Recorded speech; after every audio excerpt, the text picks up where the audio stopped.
Ah, ah, ah, oh, ah, ah, ah, oh. So, sorry. Alexa Bliss just threw fire in my face. Oh, I thought you was doing a cheap porn audition. No, I was just making fun of Randy Orton's react to get hit with fire and desire.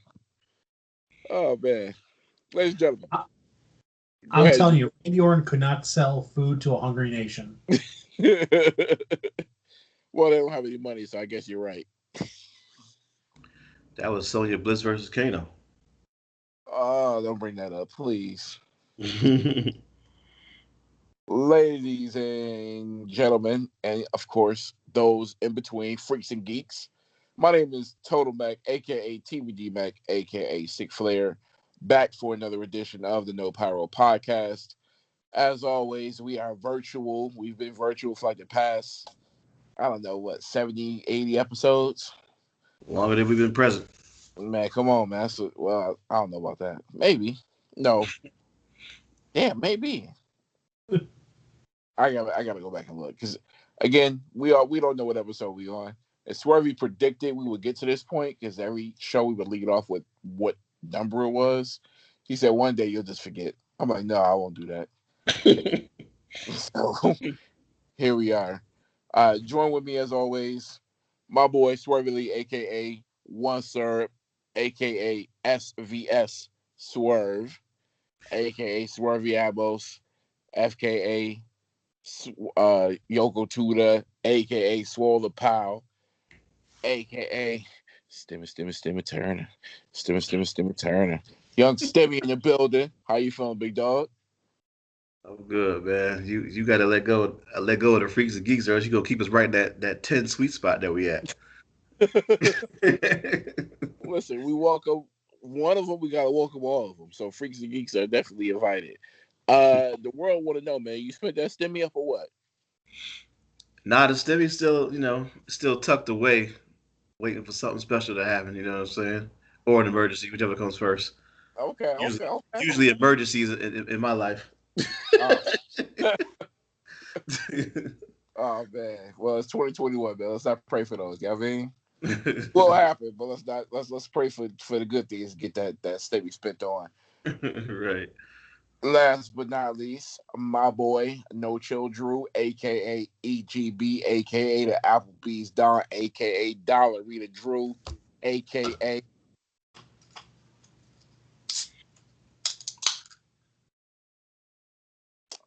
damn man. You know what, Drew? That one was kind of soft, bro. I'm not gonna lie to you. Yeah, that sounded like a bit of a struggle to me. I was gonna say, what's going on over there? Can I I'm guess? doing it one hand right now, but I'm gonna guess. I'm gonna guess what that is. I think I know what that is too. You are 1,000% drinking Arizona. no, Mm. Oh, I thought it was the Arizona with the black can and the strawberries on the outside of it. Damn. no, this is a green can. So it's not an Arizona No, Surge, no, an Amp, it is a Loganberry. Loganberry, and a green. Oh, that would okay. That would explain a lot. Look, besides wrestling, food, and video games, y'all, science too. Come on. I heard it. I said, not a lot of carbonation in that. Damn. All right. You wouldn't see. Listen, you don't drink short cans, so I'm not going there. True. My bad. Speaking of gaming, we've been a little light on that, and it's something I wanted to ask you, Matt, in particular. But before I ask that question, I just wanted to bring up something here that I often browse, the Best Buy app, as many of you may know. And if you browse the app yourself, you know they have something called the deal of the day. Come on, let's get it. And, it's things that's kind of curated for your likings that they think that you might need or whatever. And I happened to go on just now, so it's breaking news. And they are pointing me to a NVMe internal SSD, one Look at terabyte. look at that stimmy getting spent already. Talk to him. Now I don't know if this is the exact specs for like what a PS5 would need, but if it was, I want to know if you guys can guess the price. No cheating. Oh well, damn! I just looked at it. Is it? Does it start with the word crucial? Yeah, Yeah. Okay. Yeah, I looked at it. but Yeah, this is good. This is a good sign if you know if this was something that can be used whenever they regulate them and allow them to be used. Um, Drew, I'll go ahead and spare you this expense. It's $109.99. That's not bad. yeah, $40 off. Yeah, I'm looking at it now myself. But I thought Um, it was ridiculously priced, and maybe this is a cheap spec one. I don't know yet because I haven't really looked into all of this. But if it isn't, then this wouldn't be too bad. if you are getting one of these, I'm just reading reviews. It's coming clocking in at a 4.6. My rule is on Best Buy, I don't buy anything under a 4.5. It's clocking in at a 4.6, so we meet the threshold there. Secondly, if you're reading the reviews and you buy this, and you're somebody who's just going off of what we say, we are a trusted podcast. Please, one thing of advice from me reading here, just briefly: do not peel the sticker on the SSD. It can void the warranty if you buy it, or if you bought it. So just keep that in mind. But it's funny you say that, Swerve, because I downloaded Warzone for the P5 because I know so many people who play it. So I Mm-hmm. downloaded, and they're like, "Sorry, you don't have enough space." I'm like, "What?" Already, ain't had Already. it a month. So I'm like, "Damn." So I had to delete some games, and I forgot what game. I think I deleted like Arkham Knights or something, which I was looking forward to play because I'm like, Did I you want. hear that, listeners? He said some games with an S. Well, yeah, because Warzone's like 140 gigs, whatever the hell it is. Mind you, I haven't played one game of Warzone yet. I did the little trial on it. That's all I did. But yeah, so I mean, I'm all Christmased out. I got Valentine's Day coming up. I got my mom's birthday. I got my wife's birthday. I ain't listen. I ain't get my stimmy yet. It's Sadville over here. Oh, you about to get hit like I did in November. When everybody got something going on, you gotta drop gifts for. Yeah, yeah. Well, Huh. the thing I wanted to ask you was, you are an X900H owner, Yes, sir. and I wanted to know,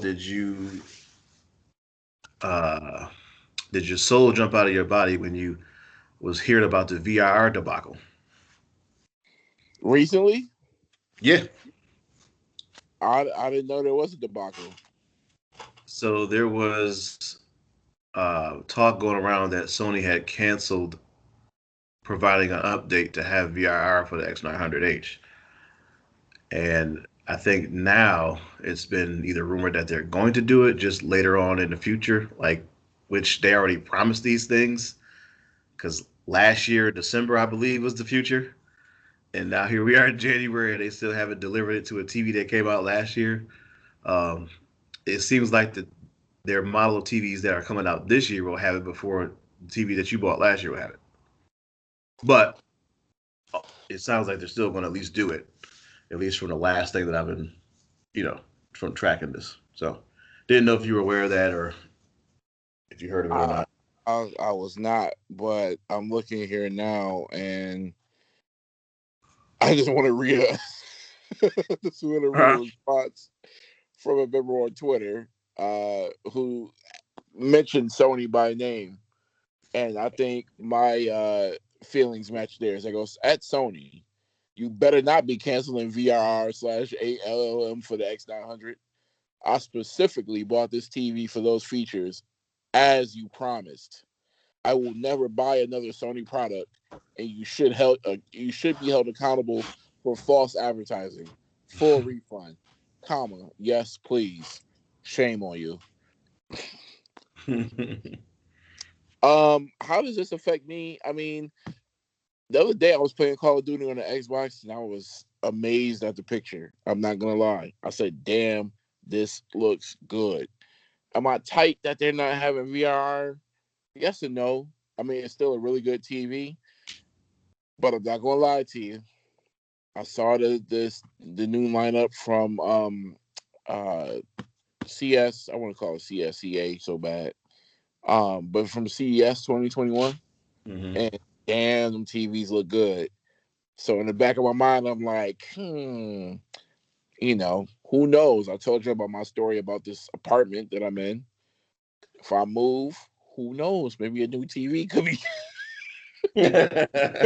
could be on the horizon. We'll see. Because when you move, the current TV you got, it just don't feel right when it's still the main one, and you go like, let me just go ahead and divert somewhere else.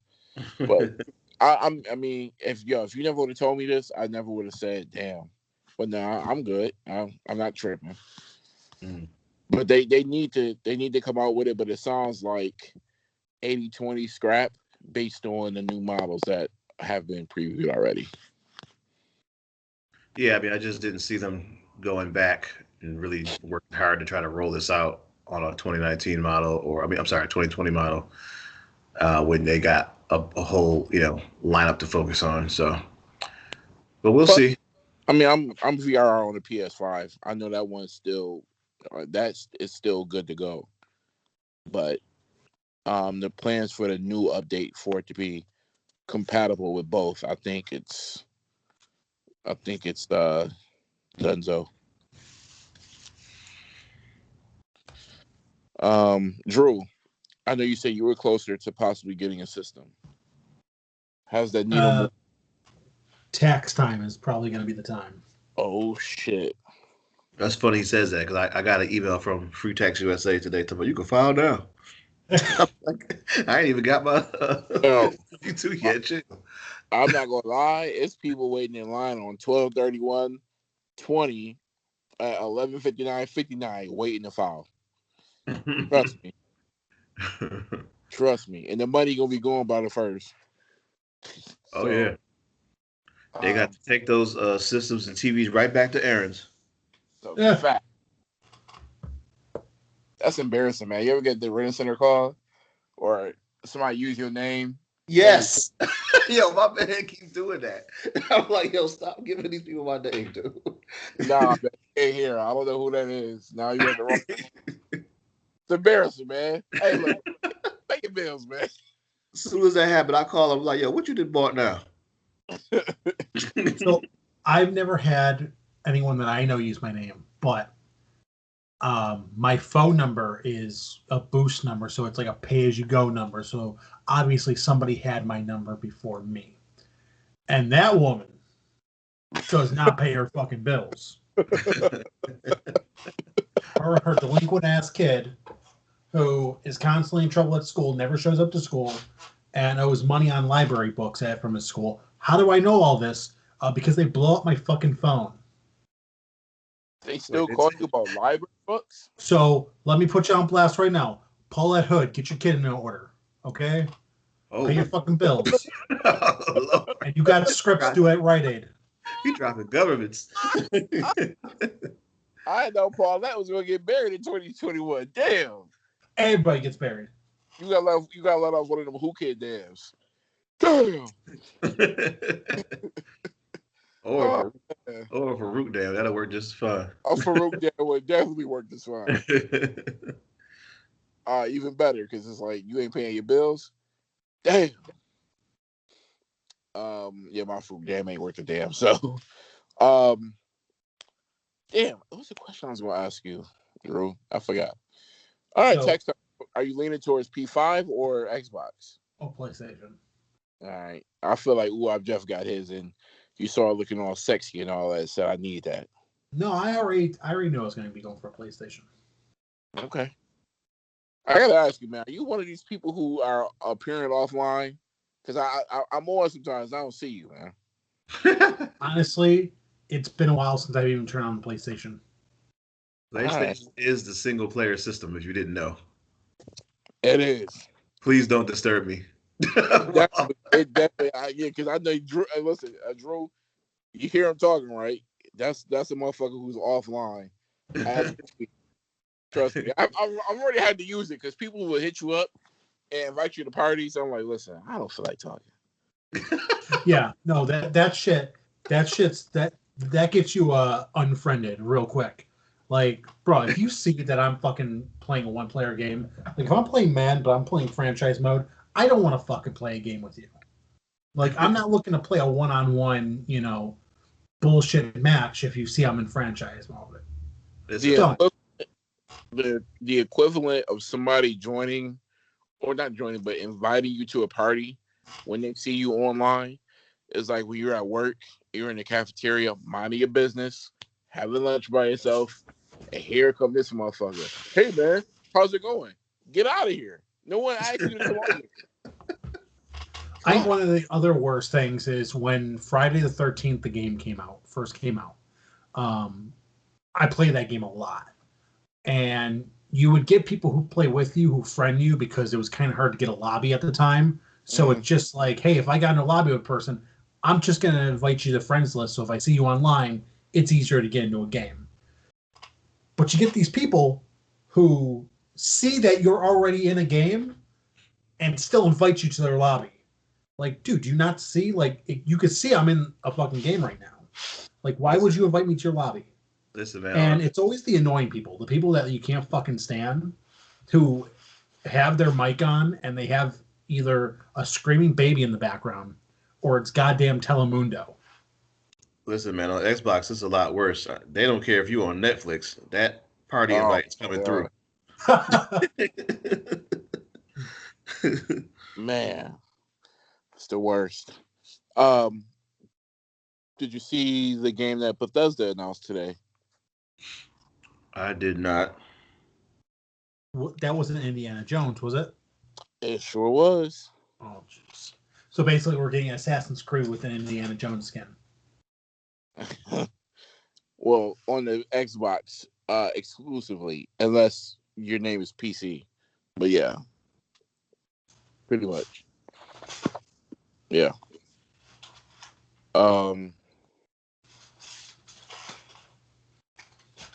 So that was today. So I do have a story to tell. So Mac, you remember? I think it was either last week or a couple weeks ago. You said that you were in the doghouse because of a broken bed. Yeah. Well, I think I got you beat.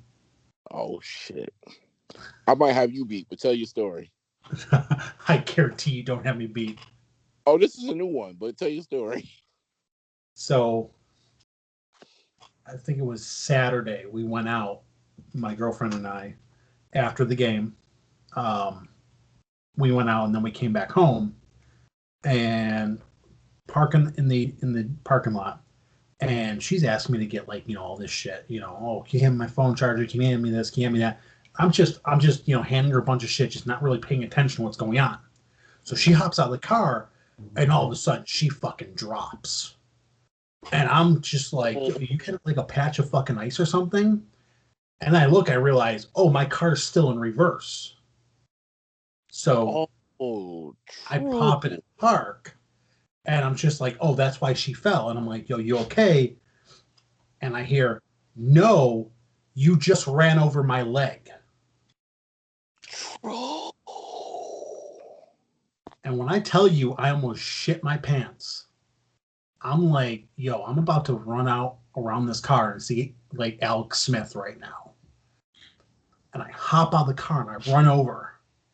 And you wouldn't even tell that happened.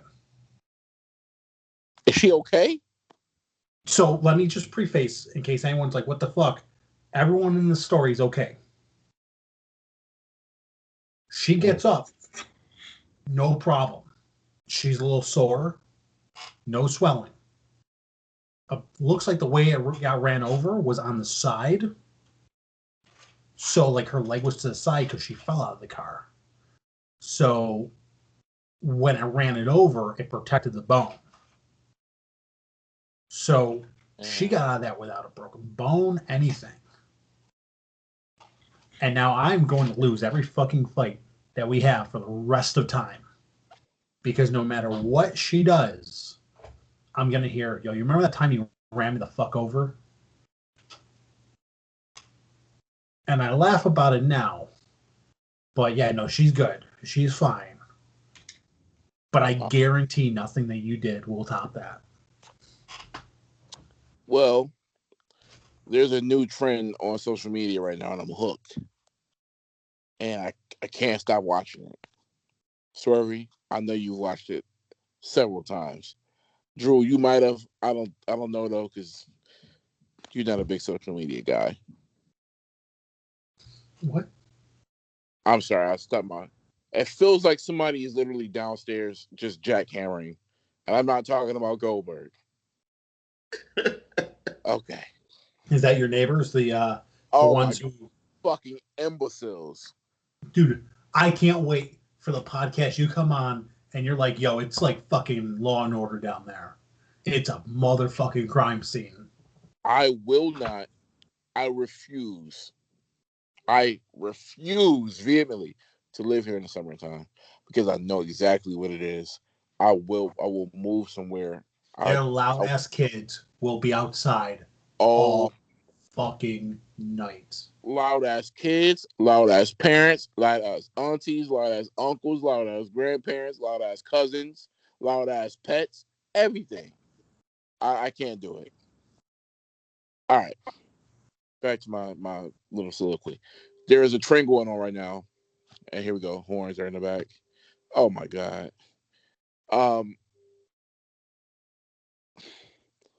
New trend online.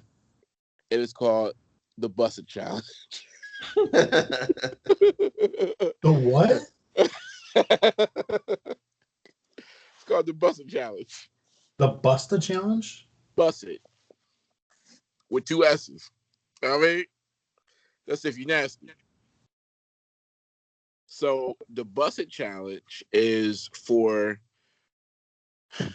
the women who are in the video. You can see top to bottom, they're standing there and they're looking at the camera like, who, me? Yeah, I look dookie right now because they have on like sweats and maybe a scarf and a t-shirt. And then in the background of the music, you hear Nelly, it's getting hot in here. So you hear the music and then it transitions to another song at the part where he goes, oh, I think my butt getting big. And then it goes, I think my butt getting big, and then it goes to a new song that's called Busted. And these women transform into starlets. And oh boy. Dots. Oh boy. Oh boy. It got to the point, dog. I'm looking at these shits and she's sitting right next to me. Turn it off. And it get to a point where I'm in the other room. I forget I got the phone volume up. I got to turn the phone volume down because I'm watching another one. Oh my God. Oh my God. Y'all want to be married, man. Please don't do it. Please don't do it. It's addictive. Swerve, am I right? Don't let Instagram get you in trouble, man. And you know, my excuse is I'm looking for one that's funny. There was one that's funny today, but 97% of them are normally just Yeah, I ain't seen none of them funny. I saw one that was funny today. Then I saw a couple the other day where I had to put the pause on because I'm like, yo, men, if you are doing this, this is not for you. I saw a video of a man doing this. He wasn't busting it, but he was like showing off a jacket and a chain and a shirt. I was like, yo, dog, this is not for you, bro. Have a seat. This is for the women. But Drew, you must be looking because I heard a noise. No. Well, when you have a moment, take a look. But that's what I get in trouble with. I didn't run over nobody's leg or nothing. But yeah, it's bad.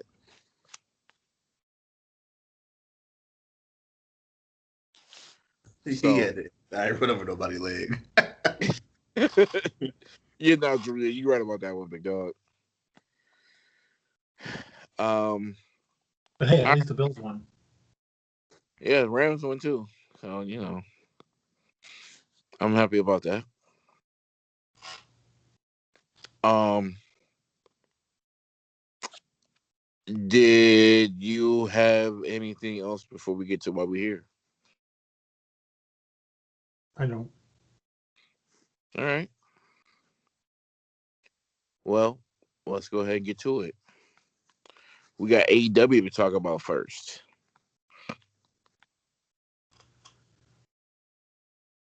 All right. So, AEW, we got New Year's Smash Night 1. This one, we had Chris Jericho on commentary the entire night, and he sounded like he was smashed. Hmm. He was fucking up words. He was just having a good old time. But we started off with a 8-man tag team match because they love to do this shit. The Young Bucks and SCU taking on the Acclaimed and the Hybrid 2. During their entrance, the Acclaimed wrapped their way out to the ring, and a lot of people compared them to John Cena. And he name dropped John Cena not once, but twice in his rap. Oh. So I'm sure that they're going to get a letter. Oh yeah, maybe a couple letters. This match ended with the Young Bucks and SCU getting the win. After the match, SCU said that if they were to lose another match, they would break up as a tag team for good. But then they also stated they wanted a shot at the tag titles. So I'm not sure if they're next in line or what's going on, but I'm not sure how they would be next in line if they've lost so many that they have to say the next time we lose, we're done. That just seems like, kind of reverse productivity. But then again, like they did state, the records did reset at the beginning of the year. Or they probably just gonna go on a little streak before they, take a L, split up. That's what I think will happen. True. Second thing that we have is Jon Moxley returns to cut a promo. Cut a promo on Kenny Omega and basically point out that he's in Kenny's blind spot, that he won't see him when he won't see him until he's too late. Him and Don Callis are going to be getting it. And this was a pretty good promo. Really showed that he was still pretty pissed off about getting screwed out of his belt and that he plans on still being in the title picture. So all around, it was a good promo. So what do you think is going to happen with that? Because he can't just challenge him again for the belt, right? I mean, he has to get some wins. We'll get to that. We'll get to that. Because later on the night, we kind of address what may be happening with that down the road. But next up, we have JR being a creep. Caleb Braxton backstage with Wardlow. Hold on, Drew. Put some respect on that man's name. 2020 Jabroni Nathan Jones Hall of Fame inductee, JR. And he's showing off his skills of how he became a Hall of Famer. Because you said part of the reason he was being in the Hall of Fame is because of his creepiness. Yep. So when he sends it over to Caleb Braxton, or whoever the backstage announcer is, he makes sure to say the always lovely, the always gorgeous, which was a little creepy.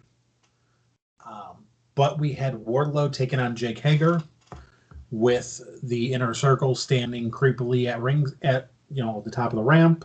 Wait, what did he say? Always lovely, always gorgeous? The always lovely, always gorgeous. Well, that's not bad, Drew. That's all he said? I mean, just the way he said, he's like, we're going to send over to Caleb Braxton, always lovely, always gorgeous. He said it in a way like, yo, I want to hit, but you're not going to let me. Kind of, yeah. He said it in a very simple way. All right. I think it's a reach, but okay. Like, oh, we're gonna send over to Kayla Braxton. By the way, Kayla, you're so lovely. You're always gorgeous. Like, bro, That's what get that yourself some water. the thigh grab.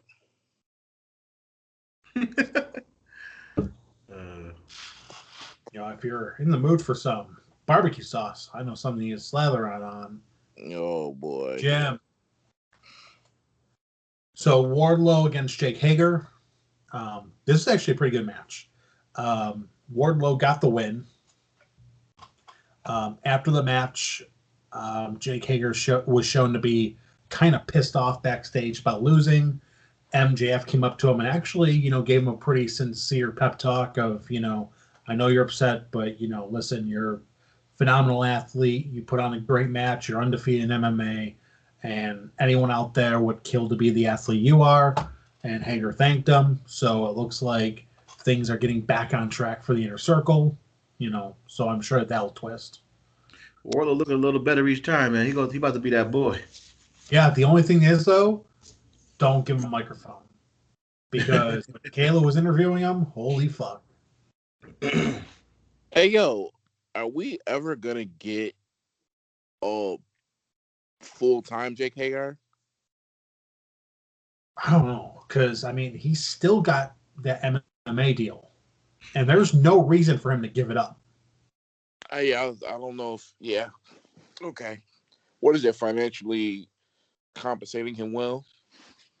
I would say so. I mean, you figure he could do pro wrestling and do MMA and have all of his MMA sponsorships as well.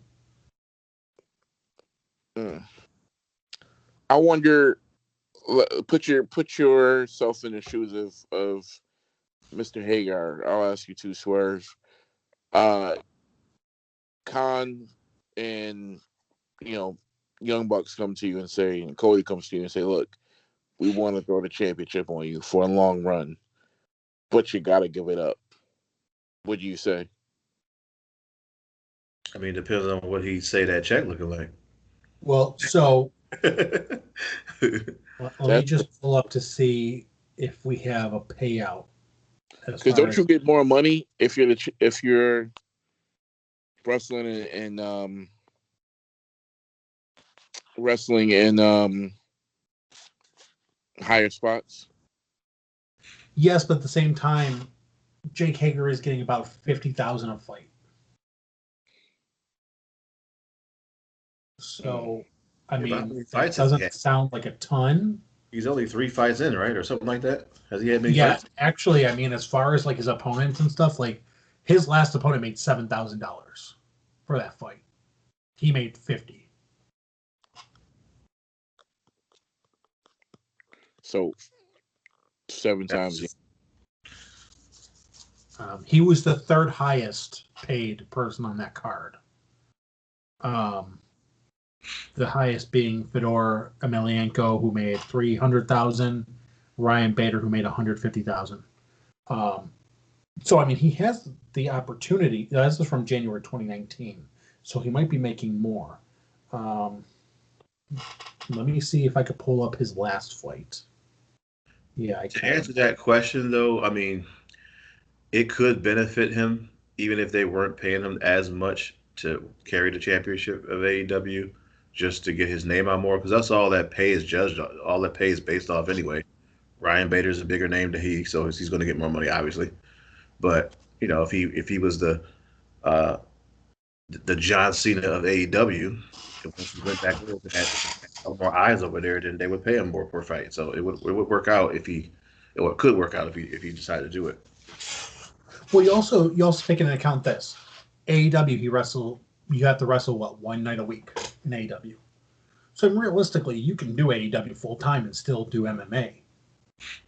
So, I mean, there's no reason to quit AEW when you're only doing AEW one night a week. Yeah, I mean, I don't know why he don't do it. I mean, he does. Yeah. No, I mean just really be in a prominent role. Like right now, it just feels like he's there, or Well, not. He was hired to be the muscle.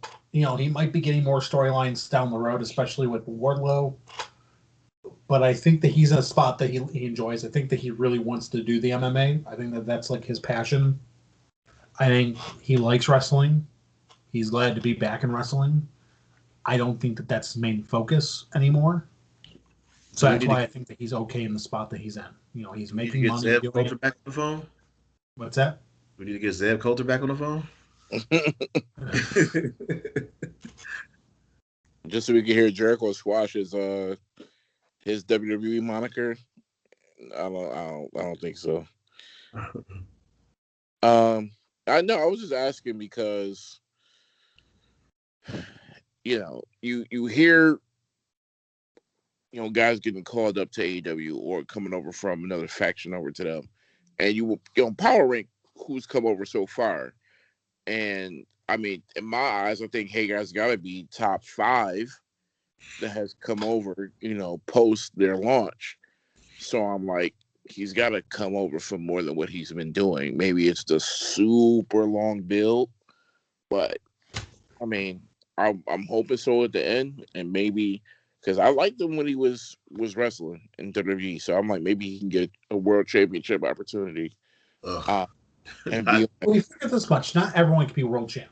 If everyone in your roster was world champ, it wouldn't mean anything. So, well, I don't want everybody to be world champion, but there are certain guys on AEW that I think could, you know, tote the rock, like him, maybe Orange Cassidy later down the line, MJF later down the line. But I think he's one of the few that could do it. Personally, I think that Jake Hager being the bodyguard, if he won the world title, it would hurt the belt a lot. I don't think that he should be a world champion. I think that he's a top guy as far as like top guy potential. Yeah, sure. But do I think that he should be world champ? No. I think that his role right now of being the silent bodyguard is the perfect role for him. He's in a top stable. He's working with top talent. He's able to shine, but he can still do what he needs to do outside the ring to take care of everything. I'm not asking for him to be world champ personally, but I think he could just be in a more prominent role. So, what more prominent role on AEW? So, you know, being the guy that people got to see before you get to, you know, Jericho or something like that, or mid card belts, you know, that'll all work out. I mean, the thing that he did with Warlow, it was, even though I wanted Warlow to win and he won, but he could take on like the bigger guys of the group. So, like, you know, put him up against Lance Archer or something like that. You know, like things, those kind of things where he should be like placed, just because of who he's supposed to be, at least the bodyguard for Inner Circle, um, and get him some meaningful storylines. And hopefully, you know, mid card championship is down the line. I don't think the top belt has to be given to him right now. I don't think he has all the pieces. Didn't think that when he had it in WWE, so not sure how he got it there in the first place, but you know, he had it. I just don't want him to be a big guy in Giant Land, because that Giant Land is a traveling circus. They've been in WWE for a while, but they will definitely pack up and move and go somewhere else. And AEW could be next, where they're just big guys just there because they're big. There's got to be some type of purpose. I'm not quite sure if that's what they're looking for, because there have been bigger guys who have left WWE, who AEW passed on. So, I mean, they have done that with big guys. Even in the sense of big guys, he's not traditionally 6'9", 6'10", 320, 330 big guy, but he is a big guy. Yeah, he is pretty big. Pause. Well, speaking of big guys, we had a weigh-in for the TV title next week. We have our weigh-in between Darby Allin and Brian Cage. So Brian Cage comes out with all Team Taz, including Taz's son, who is dressed like an early '90s football coach. And then Darby comes out. They do the weigh-in. They announce that Darby weighs a full 100 pounds less than Brian Cage. Then Darby says that, this is all fine and dandy, but, let's just skip the show and just, do what you plan on doing here with all your goons, and let's just get to the fight. So Team Taz gets ready to jump Darby, and then did you want to see Sting?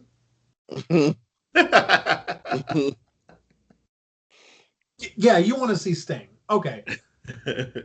So Sting comes out. Now, let me set the stage for you. Team Taz is out there with, let's see, you got Taz, Brian Cage, Ricky Starks, Will Hobbs, and Taz's son. So that's 5 guys in the ring with Darby, who already weighs 100 pounds less than Brian Cage. And then you get, Red bringing the fossil to the Pewter City Gym so that he can revive Sting, the fucking fossil, to come out. And all Team Taz is like, bro, we gotta get out of this fucking ring. This guy's got a baseball bat. We need to leave. Like, fucking fight him. Like, what? Like, I want to know who's writing this where it's like, and then Team Taz, all 5 of them are scared of Sting. And now one guy's like, I think that we could probably kill this guy. Like, not just beat his ass. I think that we can actually fucking kill Sting. Well, nobody thinks that. Because you know what the problem is, Drew? And this is something that wrestling will never get away from, but they have to. Is with old guys, I don't care if you're 24 years old. Young guys are scared of the aura of the wrestler, not the wrestler in the physical. Because for whatever reason, Sting is, I don't know, freaking, 57? Bro. At least. He's not doing what he did back in Atlanta, Georgia in 96 and 2020. So why are you scared of him? I feel like pro wrestlers are like the Jedi in Star Wars, where it's like, it doesn't matter about age. Like, Yoda's like 800 years old, but I won't fuck with him. It's like, dude, you just say 800? Fucking push him over. He's not getting up. Juice the main demographic for fucking Price is Right. Push him over. Oh, don't worry, Drew. You'll see this in the Royal Rumble when freaking, I don't know, I'm trying to get somebody super old. They'll come out and they'll be in the ring and they'll do some type of stupid ass move and everyone will be bug eyed and look at him and be scared. Listen. Oh my God, Booker T just did a flying kick. R.I.P. the Ultimate Warrior, but he was still alive. He would be doing these spots. And all I would say, if it was happening, all I would say to the person is, hey, just rewind time back to the second time when Hogan Warrior fought and he got hit with that steel chair and went down. That's all you got to remember. Sting is no different. Is that Rick Rude's music? Oh my gosh! And somebody just runs out with a bucket of ashes and throws it in the ring. Right. Oh my God, Norman Smiley. It's like, listen, no, stop. Nobody's popping for Norman Smiley. I don't give a fuck what the rules of wrestling is. Nobody's popping for Norman Smiley. They will for Ernest the Cat, though. Oh, who's the next entrant? Who's this weird black guy coming in the ring? The fuck? Why is he dancing? Especially if you come out with Miss Jones. Security. Charlotte's in the ring in the Royal Rumble, and all you see is fucking Jacqueline coming out. I was like, all right, Jack, look, this isn't 95 again. You're old now. You say Jacqueline? Jacqueline. Oh, fucking A.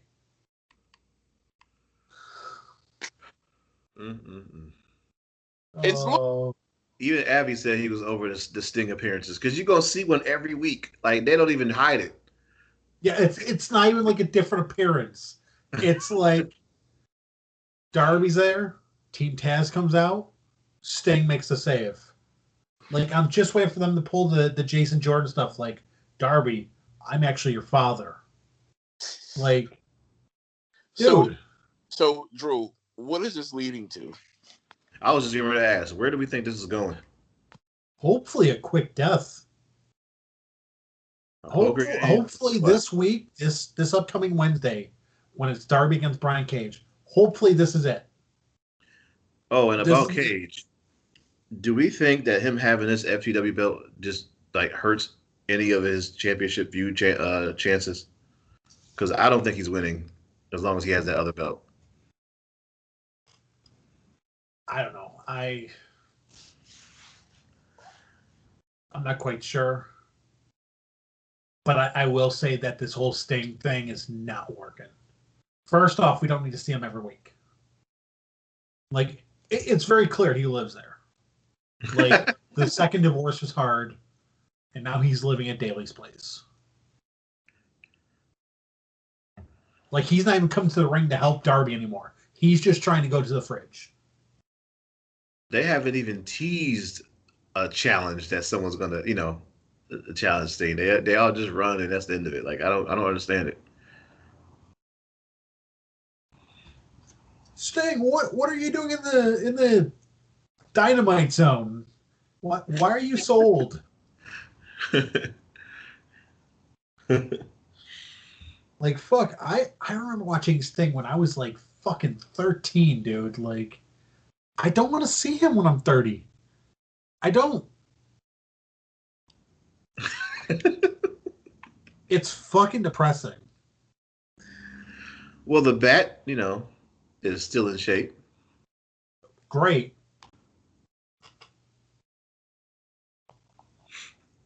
I mean, I'm not sure what's more depressing, this or watching him in Impact Wrestling in gyms full of like 40 people.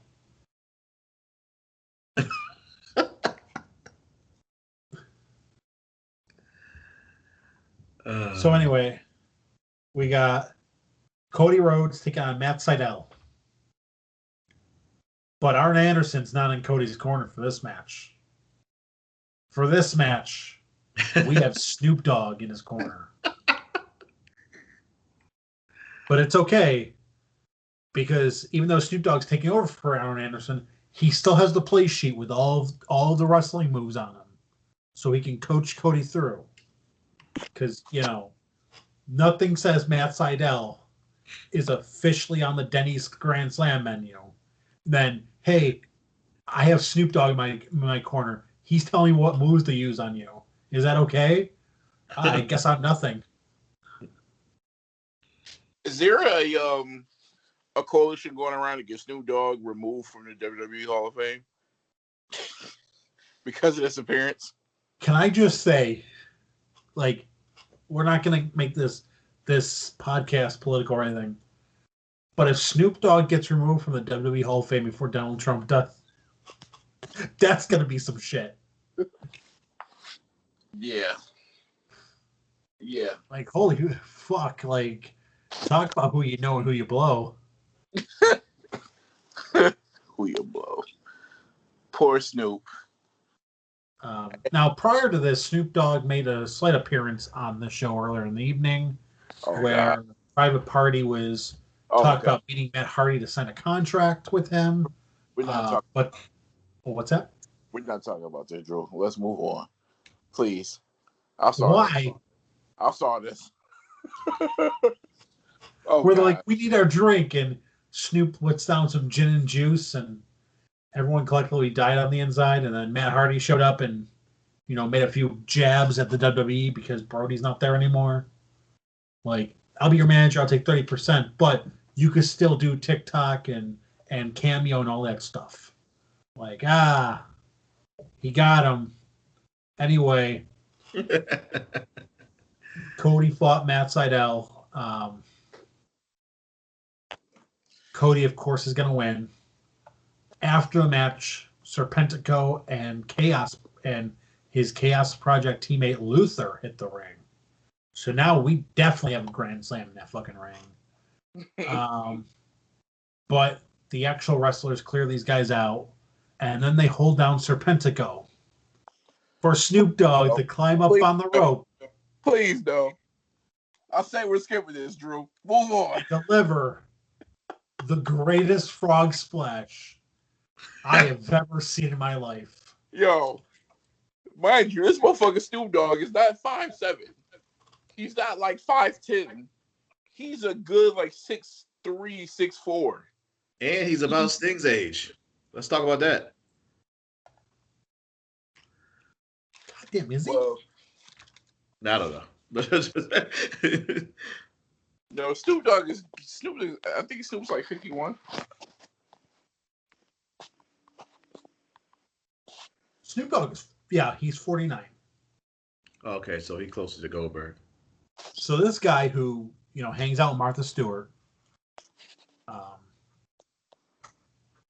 and all that other stuff, gets up on this top rope and goes for what I'm assuming is a frog splash. But he lands on his toes without making any motion that this is a frog at all. And then, I guess, splashes on the opponent without ever touching him whatsoever. Like, I'm not going to let you give me COVID. Like, Drew, I don't know if you've ever seen the movie Baby Boy, but if you haven't, you should look it up. At least look up Snoop's parts when he's in the bathroom, because if you want to know why he didn't touch him, that movie will explain to you why. Yep. He's afraid of cracking his ribs. Yep. Really? Right on. So they couldn't have him do like a clothesline? They're like, hey, we want you to do a frog splash. Like, listen, refer to the movie. It'll answer your questions.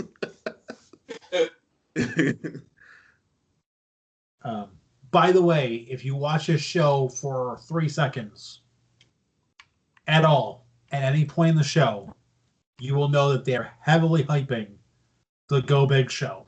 Yo, come on, man. They made sure to hype this show no less than 7,000 times during this fucking show.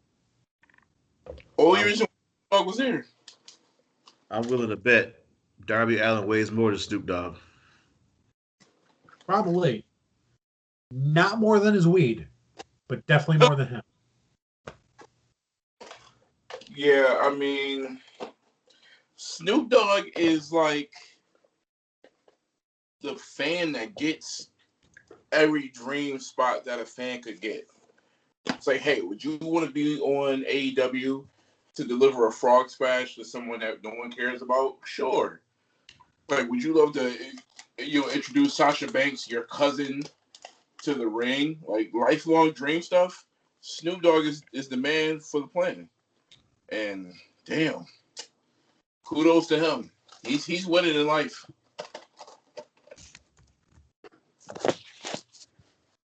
Well, here's somebody who's not winning in life. And that is the challenger for the women's championship, Abaddon. She challenged Hikaru Shida for the belt in what was a really good match to start. And then I'm not sure if Abaddon just has terrible cardio or what, but this match got slow as fuck. At one point, Abaddon dragged Shida under the ring and then came out and pretended like she bit her on the neck under the ring. Obviously, partially through the match, all of the quote-unquote blood on her neck was gone. So, there's that. All in all, it was a clumsy match. But Shida did retain her belt. And then we have the main event. Kenny Omega defending against Rey Fenix. Did you see any of this match? Yes. And I don't really have anything bad to say. So the match was really good. Except for the finisher. I did really like how even Phoenix sold. So usually he's just jumping all around, not really selling anything, just getting back up for the next spot. He was really selling these moves. At the end ended with the One-Winged Angel. And And at the 2 count, Phoenix kind of got a shoulder up, but it was still 3 count. I'm not sure if that's their way of coming back and saying, well, you didn't necessarily get him because he got a shoulder up. But what we do get then, we do get Don Callis coming in the ring and showing that the Butcher and the Blade are backstage beating down Pac and Pentagon. And then they're going to say that they're about to hit the one-winged angel again on Phoenix and end his career. At this point, I believe, other wrestlers started coming out to try and help. They were all thrown out of the ring by Gallows and Anderson, who showed up to clear house. I believe no, John Moxley showed up first, hit him with the barbed wire bat. Then Gallows Anderson came out to clear him out. Then the Young Bucks came out to look like they were going to, disperse the situation. They ended up super kicking the baby faces, and then they all stood tall in the ring, doing the too sweet to each other. Almost like they were reuniting the Bullet Club. I didn't mind it. I thought that's a good way to use the Impact relationship. Is it making an impact though? What's that? I said, but is it making an impact though? Is anybody tuning in to Impact after that first time? They actually do have steady numbers that are higher than they were before AEW showed up. But you aren't though, right? Shit, I watch Dynamite before this podcast. I don't ever watch it live. I don't even know what to call you anymore, man. Are you a fan still or what? Who, me? He's back to our side. Don't worry about it. He's coming back.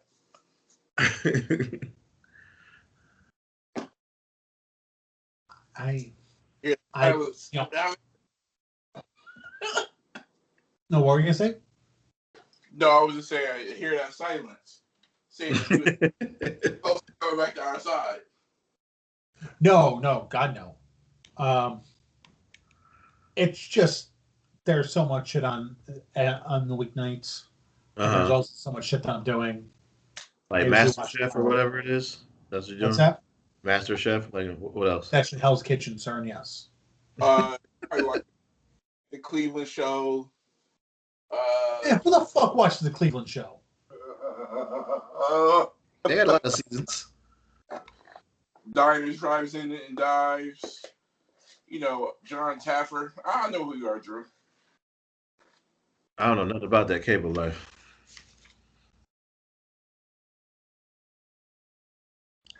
I love how when you accuse Drew, he gets very silent. Oh man, he probably cussed me out in no words. Loves AEW, but not enough to watch it live. I don't like watching stuff live. I don't. I have on demand for a reason, so I can watch it on demand. So let me ask you a question. What can AEW produce that is live content for you to go, oh shit, I can't believe I missed that live? Here's the thing. I don't know, because like I said, I'm just not a fan of live TV. It sure as hell ain't Sting. It's great that it's live, but at the same time, I'm not a live TV person. I will avoid spoilers. That's fine. I can do that all day. I'm not a live TV person. I like watching stuff at my own leisure when I want to watch it. I don't want to sit down and be told, okay, at 8 o'clock, you have to watch this. No, I don't want to do that. I don't like doing that. So you're telling me that night, because I'll bring backstory. A friend of mine, and I swear you know who he is, sat in over at my house one day just chilling. And this was a Monday Night Raw where they were doing the angle with the Lifetime Achievement Award on Raw. So they were finally going to announce who won it. So they finally announced who won it. and it was Steph. So then Shane came back from his like years of hiatus, and I was watching live. I would have been pissed if I missed that live. I missed it live. I chose not to watch it live. So you don't care that you missed it live, like not even an ounce. No. Wow. That right there for me, I would have been pissed if I missed it live, because I would have been like, damn.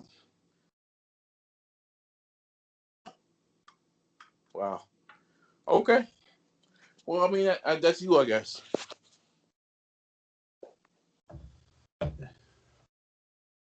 Yeah, I mean, as far as I go, I mean, there's sometimes that I'll be like, oh, I'm home on a Wednesday. There's nothing going on. Yeah, I'll tune in. But for the most part, I'm not going to sit there and go, okay, I need to be home at this time and block out 2 hours of my day to specifically watch this when they tell me to. I don't like doing that. If I'm home, I'm home. That's great. You go against the grain, huh? I don't like planning my day out ahead of time like that. So why do you watch pay-per-views live? What's that? Why do you watch pay-per-views live? I don't. You never watched a Saturday morning cartoon? I mean, come on, Drew. Yeah, sure, when I was a kid. Drew, you're not watching Monday Night Raw night after Mania live? Not really. Conform, damn it. When was the last time that they had a Monday Night Raw after WrestleMania that was holy shit moment? 2003. Hold on. I finally got one that'll stump you. Drew, are you going to say right here today on January 12th, 2021, and tell everybody a lie, including dear me and dear Swervy, that you're watching the Super Bowl on tape delay? You're telling me that. Come on. That's a little bit fucking extreme. Why? It's live. I'm not saying I don't watch anything live. I'm saying I don't like to watch most stuff live. Now you're being kind of dumb about it. I mean, they're telling you when to view it, so you're gonna listen to them. That's why I'm asking. But guess what? If I gotta go out and get a pizza, I'm not watching it live anymore. That's why you get the pizza before the bowl. Good luck. So they can tell you 2-hour wait time. Well, yeah, you're picking the pizza up at 3:00. You could have bacon and then do it, but yeah, I hear you. I'm just saying, man, it hits different when it's live. Wrestling events, I'm talking about specifically here. It hits different. Why? I don't know, but it just does.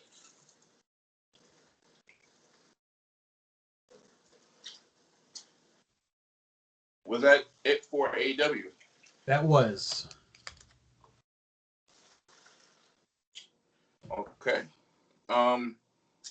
Before we go into SmackDown and Raw, let's have some Royal Rumble chatter real quick, because we're like 2 weeks away. Yeah.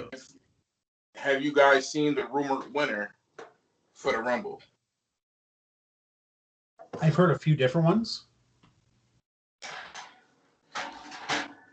Have you heard the one that has been most recent? He's married to a Bella. Yes. Okay, let's focus on him for a second. What are your guys' thoughts on that? Meh. If he wins it. It would be fitting because he said that he doesn't plan on being a full-time wrestler for very much longer. So, I mean, they love that for a main event at WrestleMania. He's won it once, right? Nope. Oh, never won it. Nope. Oh, okay. Yeah, that's there it is right there. That's the winner. You know who also never won something? Who's that? Goldberg and that WWE Championship.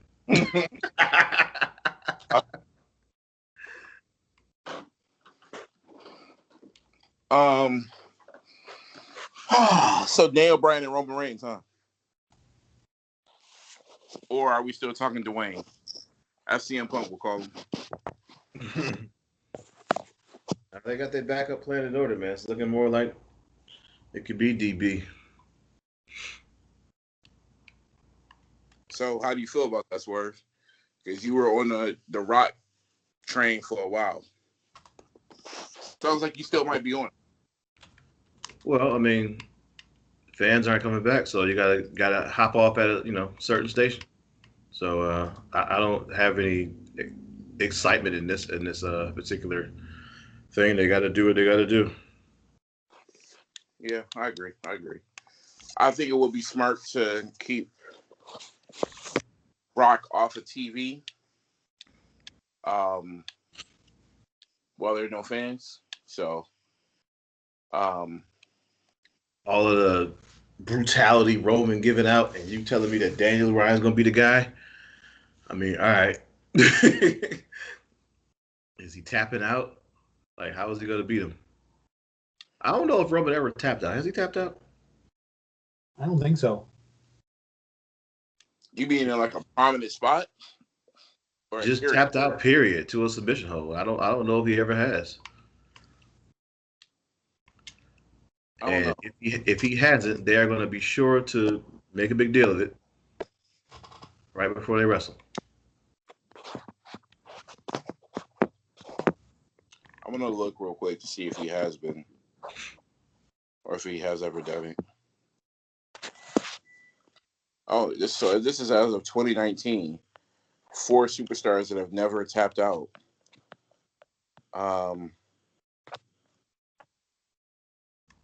Of course, they don't mention the 4. They say AJ Styles, Undertaker. Oh no, AJ Styles definitely did. Undertaker definitely did. Yeah, Undertaker tapped out way back in the day. All right, Brock. Huh? He tapped out to Brock. No, I'm sorry. Didn't maybe, but yeah, I think Brock tapped out to him. No, well they're saying no. Honorable mention, which I don't know why he's honorable and not in the top 4 of Mr. Fucking Undertaker. But needless to say, number 4 was Braun Strowman. Number 3 was Goldberg. Number 2, Samoa Joe. Really? Yeah. Are they just talking about WWE? Those 1,000 matches he had with Kurt Angle, he never tapped out once in TNA, or they just not counting that? I think it's WWE because they don't mention anything about TNA. Okay. And then number 1, Roman Reigns. So yeah. I don't know if all of this will culminate to a Roman tap. You hear that, Roman tap? You hear that, Roman? I'm not gonna lie, piss off if it did, because Roman deserves better than that.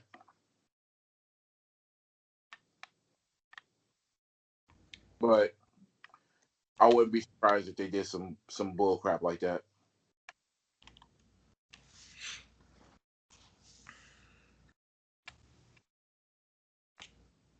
Yeah, because if he's gonna tap, it's got to be like meaningful. I mean, they had Daniel Bryan win before and then lose it right after that in some sort of, what was it, Money in the Bank, like the same night. So he didn't even get to go home with it. He can't be the guy to do that to Roman. I mean, unless you have, hear me out, unless you have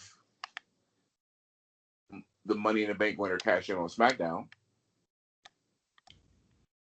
where Bryan beats Roman and then Miz wins, or say it again.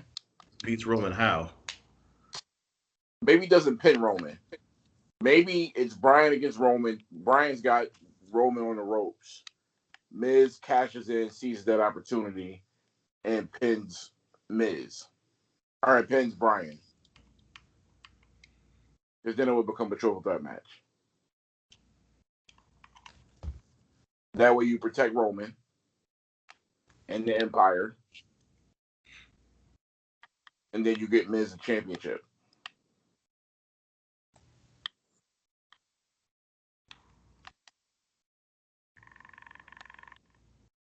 You guys definitely are not feeling this. I mean, you still gunning for that, man. Is it because it's Miz? Is that what it is? Yeah, that's a lot of it. That's a good portion of it. Yo, I don't know why I keep like. Okay, let me put it like this. Miz is one of those characters who he's never gonna draw any more fans than he has now, and he will never lose the fans he's got. He's just right at a flat line. I don't think that's a fair statement to make. Why not? He has 1,000 TV shows. He's been in all the Marines. What are you not seeing?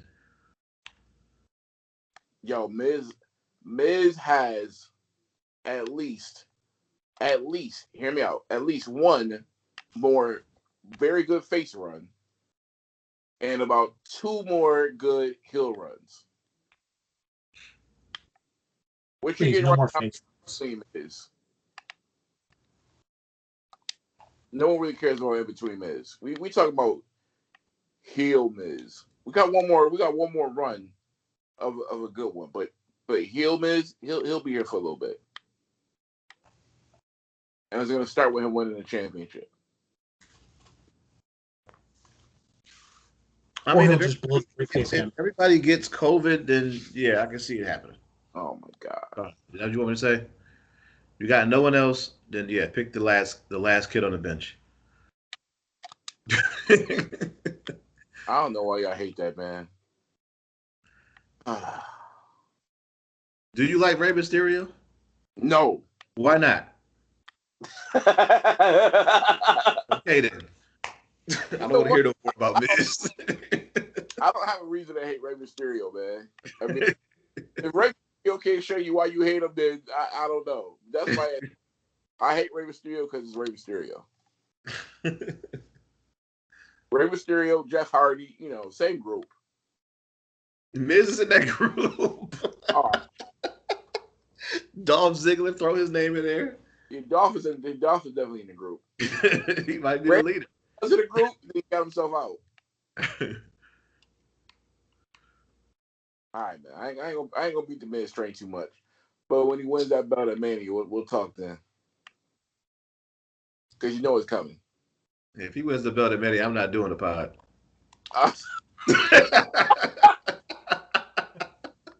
You're just done. Man, doing a podcast insurrection, man. I ain't trying to.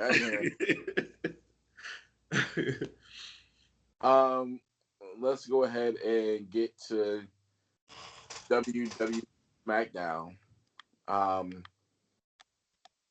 We pull up these results. I'm like Drew. I'm like him. I'm not watching live. I'm just reading results.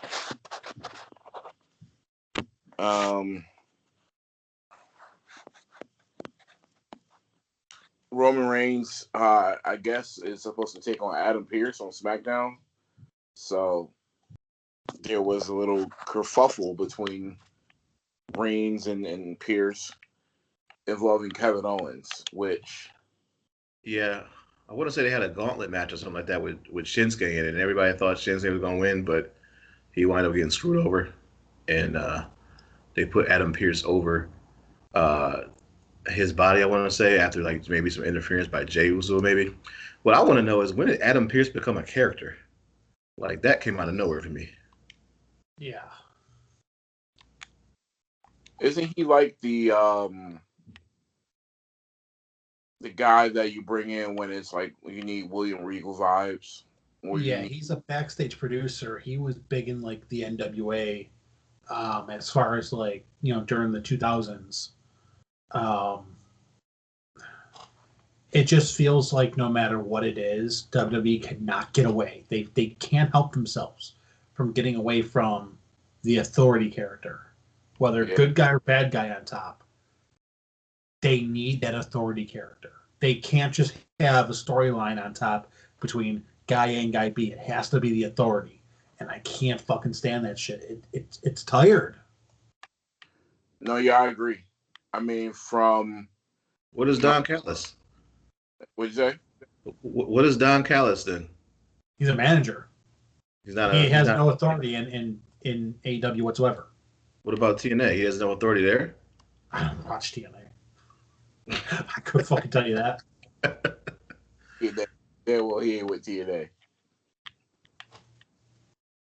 But from Adam Pearce to William Regal to John Laurinaitis, we've seen this countless times. People power. Right. Um, Moving on, Intercontinental Champion Big E took on Apollo Crews and went to a draw. Then another match happened between the same two guys, where after the restart, Big E did defeat Cruz to retain the championship. Um, They had a draw just to restart it the same day. Same yeah. show. What's the point of Not even that? over the match right after. So what they did was they said, hey, you know how tag teams happen, where it's a singles match and then two guys come out and then they make a tag match? Well, let's do that for a singles, but try to flip it. That's what they did here. And Apollo Crews is apparently turning heel. So WrestleMania opponent, C1, action. That's what Pre-show action. it's. SmackDown Tag Team Champions Street Profits took on Dolph Ziggler and Bobby Roode. Dolph Ziggler and Bobby Roode have defeated the Street Profits to become new tag team champs. I'm starting to believe that Dolph Ziggler is only good when he's with someone. Yes. He only nice around mics like Pippin. If that helps.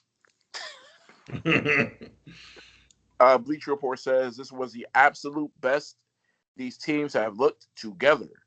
Ford, as always, was the star of the show, but in a very different way. He sold like a champion and made clear that this was never a fair fight. Fans had already seen that the Profits were better, so it was important to make clear how different this was. Ziggler and Rude needed to win this match, and if they lost after everything, the duo might as well have broken up. Hopefully, WWE finally commits to teams for a while. The Profits held tag team gold for much of last year, so it will be fun to see them get back in hunt mode. This just tells me we're probably getting a multi-man tag team match at Mania. You keep Ziggler and Rude into the fold by giving them the championships. Take the belt off of the Profits for a couple months, and then you let them get it back at Mania to make it feel like it was worth something. The other teams on SmackDown that's going to be involved in this, I don't know who else, but 6 or 8 men are going to be involved in that match. Maybe you get Nakamura and oh my God, Cesaro. So they're going to be 2 of maybe 3 matches and a 2-hour pre-show. You already know they have 2 hour three matches, and then it'll be Roman versus Daniel Bryan opening the show.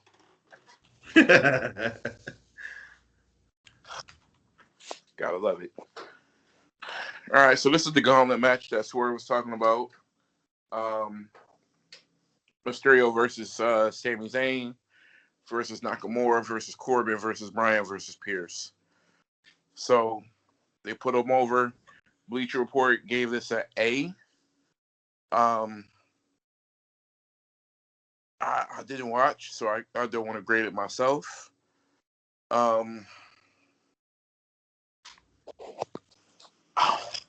I don't want to blame this on COVID for the lack of good storylines. Because pre-COVID, there was still a lack of good storylines. But I don't know where this is going. And why, like you said, Drew, why Pierce is involved. I have no idea. I mean, I know why. It's because that's their go-to. It's that authority figure. We need that authority figure, that person to wear a suit and say, this is the ruling of Vince McMahon. I just fucking hate that shit. It's tired. It's boring. We don't need to hear an authority figure on WWE anymore. They've done it for years. Yeah, no, I agree. I agree wholeheartedly. But maybe it's a rite of passage for Roman to be, involved in a situation like this. But he did it already.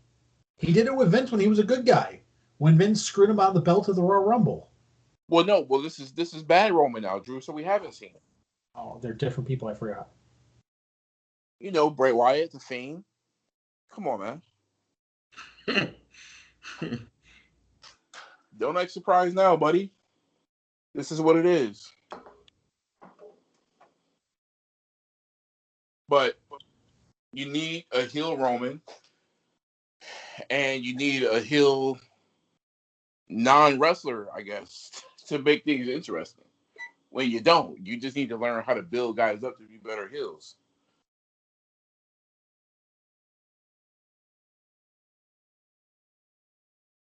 Because I can paint a picture of Cesaro being like a nice heel, or a guy that you keep off TV for a little bit, throw a black hood on him, run Roman over with a limo, come out next night and announce himself. But they don't want to do that. So bring in Adam Pearce.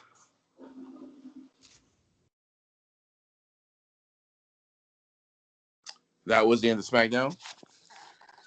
Drew, did you have some dessert? I had some, yeah. Well, fuck it, man. Let's go ahead and get nasty then, man. Whoops. My bad. That's all good, dog. Oh, man.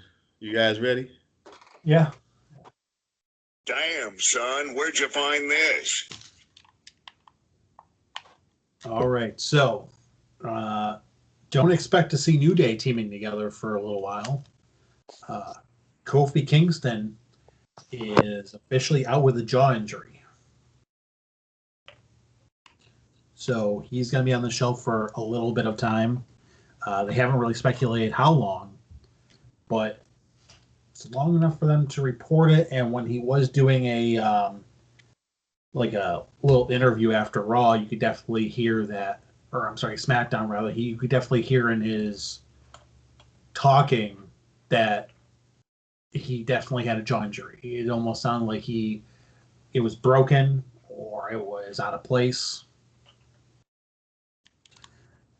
Yeah, they made note of it on Raw when Xavier Woods was wrestling, because I forgot who it was, but he's like, "Oh, where's your partner Kofi at?" So they kind of made a little mention of it. Now there. What's that? It was a Retribution member, I think. Yes, you're right. Yep. T-Bar. T-Bar. Oh man. Now there are some people out there, namely people whose names start with S and ends with Worthy Lee, who miss the Big Show, and that's the only person who misses that show. But we got a new show coming, starring a wrestler. Well, made by a wrestler. Oh wow! Young Rock is coming to CBS. It's going to be similar to Everybody Hates Chris, in the vein of it's, about The Rock looking back in his childhood. It looks like the plot is him running for president in 2032 and looking back at his childhood. So look out for that to be one season long on CBS. Foreshadowing much? It's gonna be better than Young Sheldon. You watch. I don't know, man. People love Young Sheldon, but dog.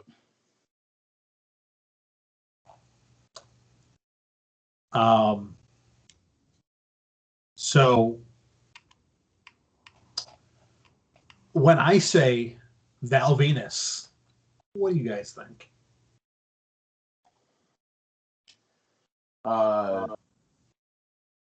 Porn? Okay. We're close. What if I said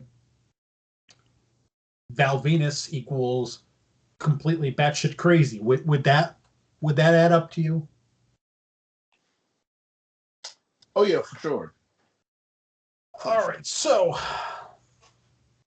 ex-WWE star Val Venus temporarily blocked by Twitter for violating their child sexual exploitation policy. Oh, Val.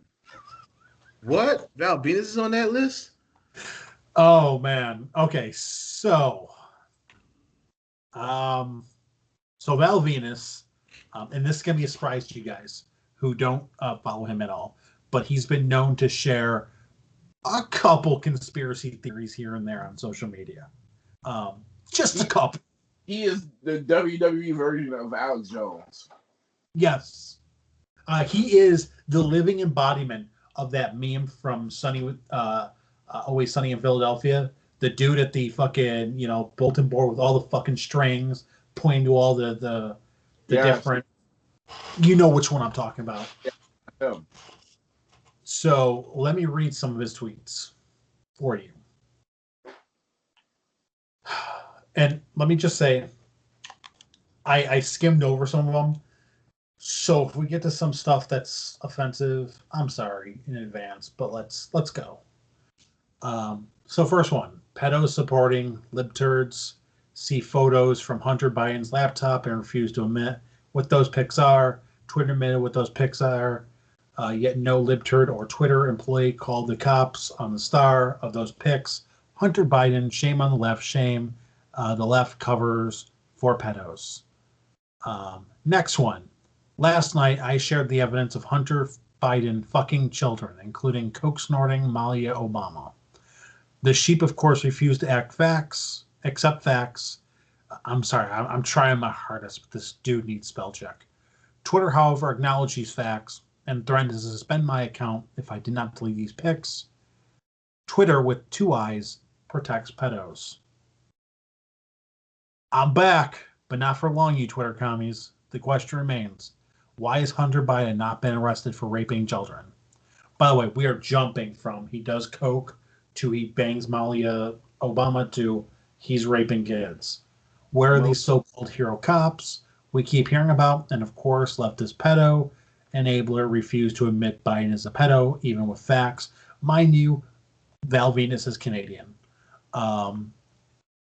Lastly, we get Arnold Schwarzenegger giving his video that he posted a couple days ago with Val replying to it. So disappointed at Schwarzenegger, another human who sold out America to communist China.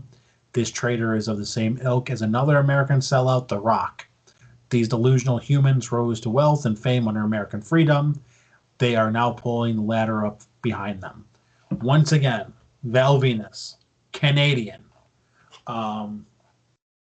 talking about American politics and talking about a lot of child rape.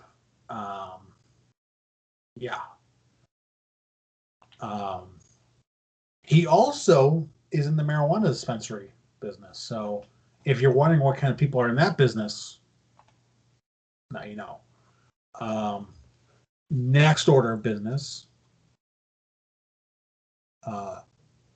If you're looking to browse WWE Network and you want to check out some old WrestleManias, there's going to be one that's going to be off limits to you for a little bit.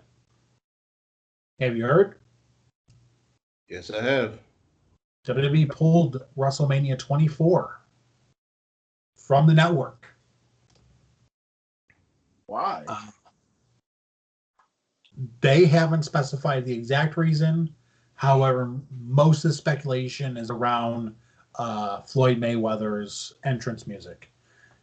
I believe it was a 50 Cent jam, and that they don't have the copyright for anymore. So it was becoming a legal issue, so they pulled it, and it should be coming back up soon with just, generic music put over it. So if you're wondering why Floyd Mayweather is coming to the ring to the Cruiserweight theme from WCW in 1996, It's not Linda McMahon. Oh God, can you imagine if you turn on the network and he's coming out to fucking Linda McMahon's theme music? Nah, I wanted to come out to the old No Mercy. Diggity dog. So speaking of censoring on the network, I was super pissed the other day because it was during a really bad snowstorm that we had a few weeks ago.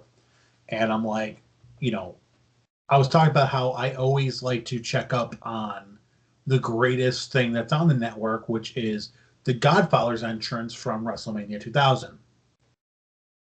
Guess what? No. It's not on there anymore. What? Pimpin' is so hard that we can no longer hear pimpin' and easy, man. So if you turn it on, what happens is you see, the beginning of WrestleMania 2000. Pyro, everything. They show the outside of the Arrowhead Pond, and then immediately jump cuts to the Godfather and D'Lo being in the ring, and to confuse fucking everyone, Ice-T's still in the ring. So if you're not paying attention and you've never seen this pay-per-view before, and you're like, I want to see what WrestleMania is like in 2000, turn on, it's like, yeah, welcome everyone to the Arrowhead Pond, and then you just see everyone in the ring, and Ice-T is getting out of the ring, and you're like, oh, hold on a fucking second. What is Ice-T doing in that ring? You'll never know, because it's not on YouTube either. No. Pimpin' ain't easy, man. Is officially dead. Drew Pimpin ain't dead, man. He's Very.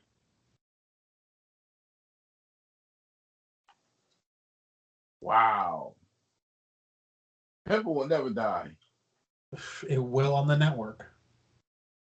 So they cut it because of the holes? They cut it because I guess that version of the song they did not have the copyright for anymore. Oh, what had to do with the holes? Okay. Yo, Ice-T, man, you gotta make that right. WWE is apparently making a strong push to sign former IWGP heavyweight champ Jay White. Jay White's contract with New Japan Pro Wrestling expired, I believe, last week. So he is currently a free agent. It looks like the two suitors for him are New Japan to retain him or WWE. And I guess a lot of people in WWE are really pushing hard for him to come in. But time will tell on that. Especially with the fact that they're not dishing out huge contracts anymore. I thought you said you had a little bit of dirt, man. God damn. I got two more. Joey Janela announced that he is going to be running a 24-hour indie show called Fight Forever in association with GCW to help benefit all the indie wrestlers who have struggled during COVID. So look out for that on the Fight Network. And lastly, the Drew McIntyre news. WWE Universal Champion Drew McIntyre got the vid.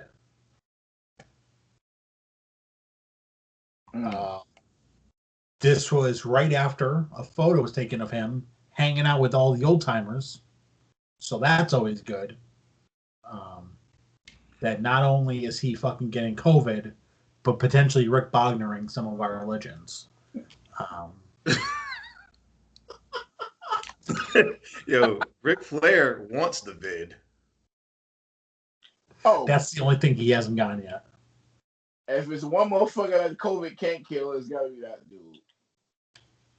With ease. Now you're just tempting it. You gotta speak into existence, man. That's all.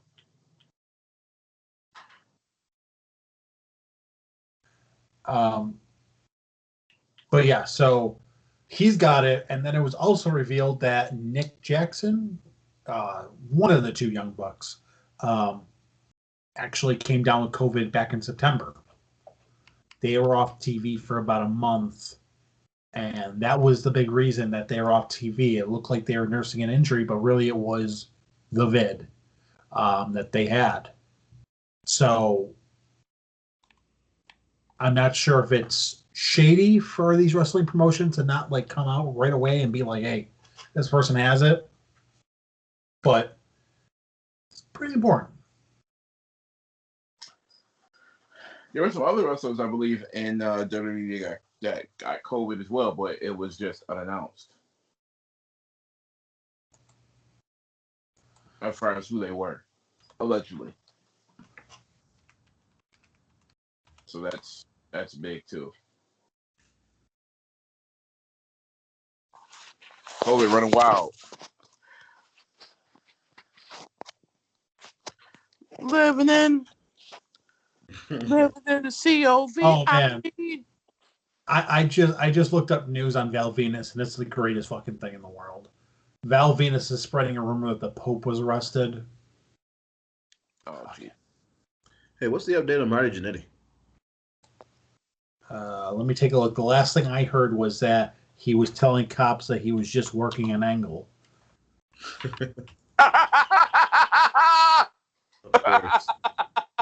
Wait, was he there? Where?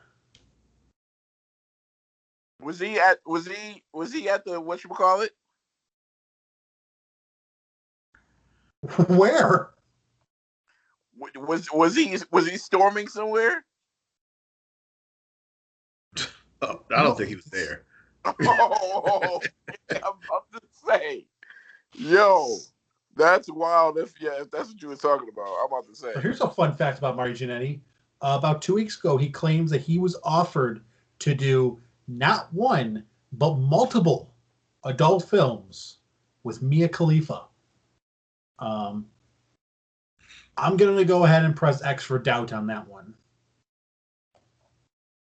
Yeah, why would you even want to go up in that? Gross.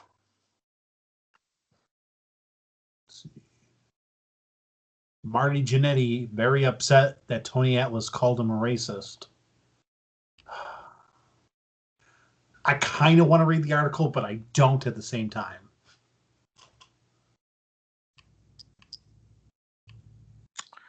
Well, I'm pretty sure there would be grounds for it. Just knowing the climate of professional wrestling. Damn, I thought Eddie was out here reenacting wars. My bad.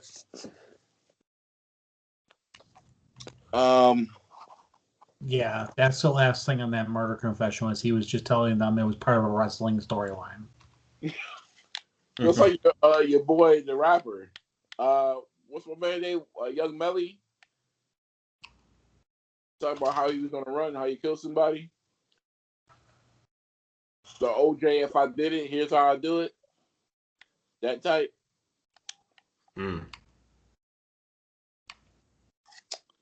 All right.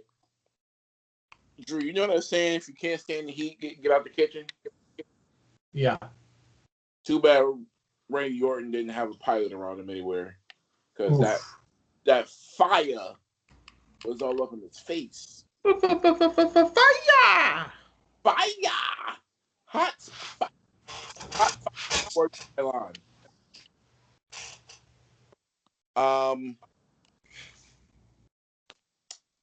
I mean, I kind of just want to get right into it, but um, Well, there was a recycled promo in the beginning of the show that I just thought Well, people should know.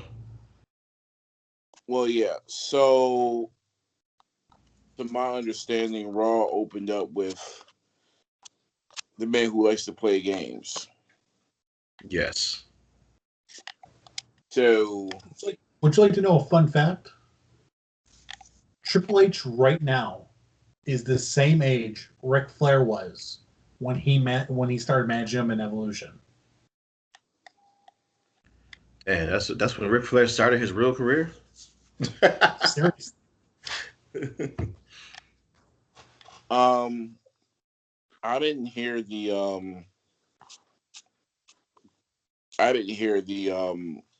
opening. Swerve, you enlighten the people. Well, so if anybody remembers when they were going to Saudi and they had a crowd and Triple H and Randy had their little back and forth when they were getting ready to geared up for their match.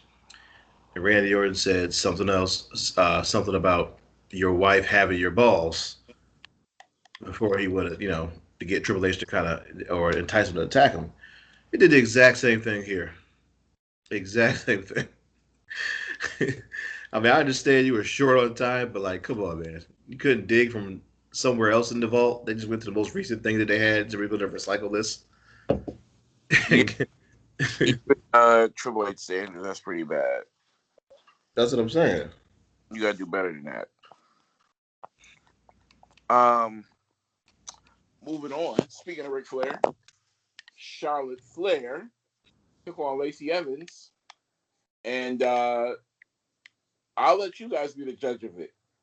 Was it a flub or wasn't it? Because Ric Flair came out and helped Lacey Evans get the win. In spite of Rick being Charlotte's father, Rick is now with Lacey. What I, are you Yeah. I never thought it was a flub. Well, they said it was a flub last week, but I'm not sure if that was storyline or that was them going, "Hey, we're going to turn this into a story because of the flub." Good point. So I guess the better question would be: do you think last week really was a flub? I mean, I do, but never know.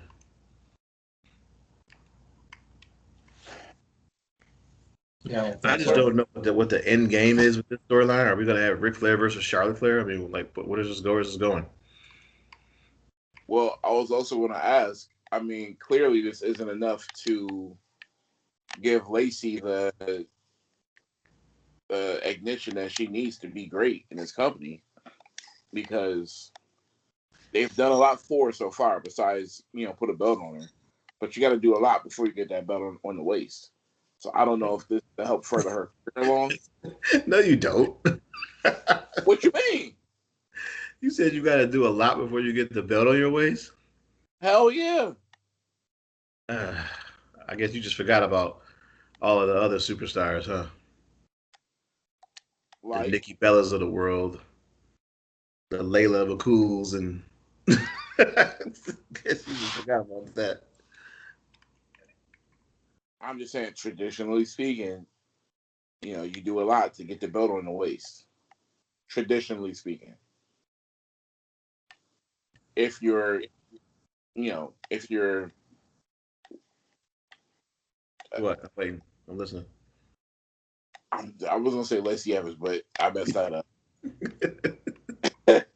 I mean, if you're supposed to be somebody that they thought Lacey Evans would be, because when you first saw her debut, I mean, you thought she was going to be somebody that was going to be somebody that you'd been for a while. I most And certainly did. She had Brock Lesnar's shoulders. oh yeah, she's one of the best women on the mic. She looks like Charlotte Flair's twin. I don't know what it's going to take for them to, Better looking though. put well, yeah, put the whole mountain behind her. I don't know what it's going to take. They got to move fast though. If she's the one that's really the focus, because they fucked up already when they should have put the strap to her and lit the rocket and set it off when she had that run-in with the officer in Canada. That's when they should have did it. But WWE is so stupid.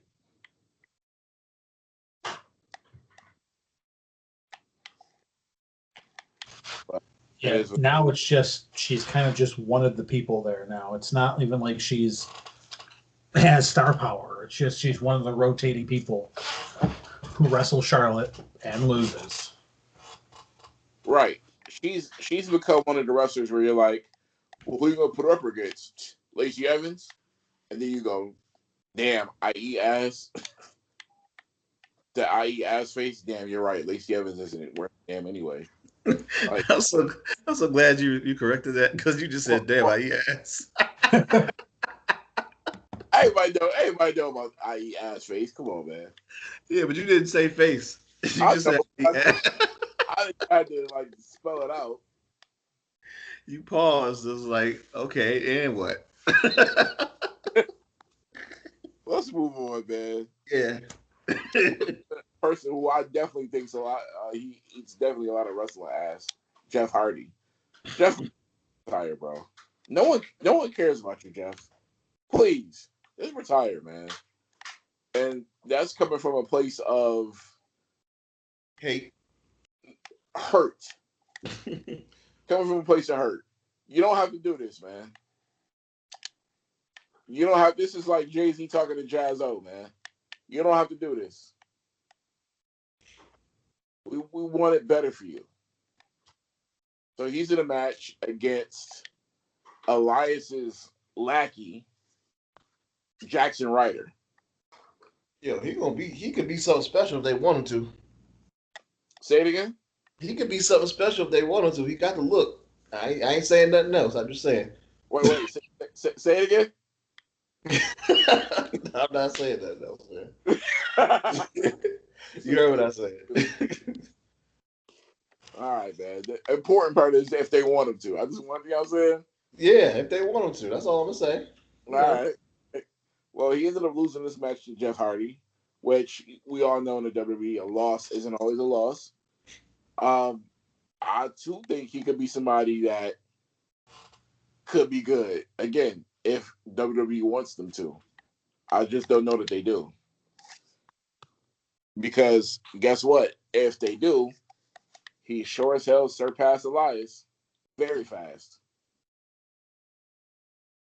Well, I mean, yeah, he can't captivate an audience yet, but in the ring, he might be better.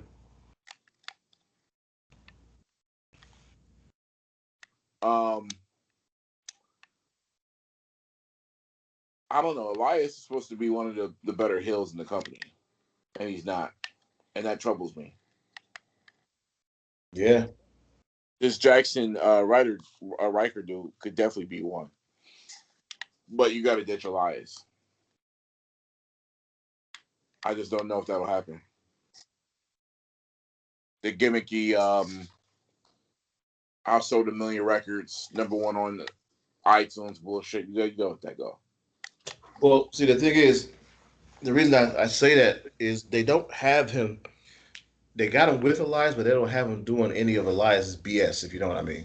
Like, he ain't doing the guitar stuff or nothing like that. He's just out there looking tough, and he's, gets in a little bit of, work here and there. Yeah. Bleacher Report says, I don't know why it's off of my screen now. Damn, I don't know what just happened. Let me go back. Sorry about that, guys. Bleach Report says in regards to this match, the match between Hardy and Riker was obviously meant to build up heat for the bearded duo but all it did was make Hardy look more gullible than he should be after more than 20 years in the business. I'm talking about, man. That's what I used to say about Mick Foley when he used to fight all the young guys. Like, why you gotta looking stupid out here? Hey, some guys look stupid after 20 years, and some guys look invincible after 20 years. You pick who you want to be. Elias and Riker might work as a pairing eventually, but they would be better off as a tag team. It's a weird look when the bodyguard is slightly smaller than the guy who he's supposed to be protecting. Hardy is always fun to watch, but even he couldn't pull a great match out of the situation. It wasn't bad, just fill time. Miz and Morrison versus Sheamus and Keith Lee. This is a WrestleMania match that I pay for. And no, I'm not talking this one. I'm talking the one that followed after. What happened with this match? I believe it was a DQ. And then it was Keith Lee against Sheamus. Yeah. Where Keith Lee got the spirit bomb off and beat Sheamus. I've watched that. Two big brutes. They probably gonna have a big brute match anyway. Your Mark Henry versus Ryback's spot. Haven't had that in a while. Swear, you be looking at the wrong big dudes, man. Pause. Ryback, man. I said they're gonna have a spot similar. I didn't say I was looking for that. They haven't had that in a while. Yeah, I'm just saying. You saying his name reminded me that you was a Ryback head. That's all. Kind of disturbed by that. Listen, man, who don't want to get fed more? Yo, you gotta fucking relax, man. You gotta relax. Anyway, T-Bar took on Xavier Woods. I feel bad for Xavier, man. I wonder what his win-loss is as a singles competitor, because it cannot be good. Listen, man, he took all of the pins in the tag team and loses all the singles matches, but somehow he's still up there. Yeah, I never understood why that was his role. I don't think it hurts him for some reason, but I don't know. Say it again.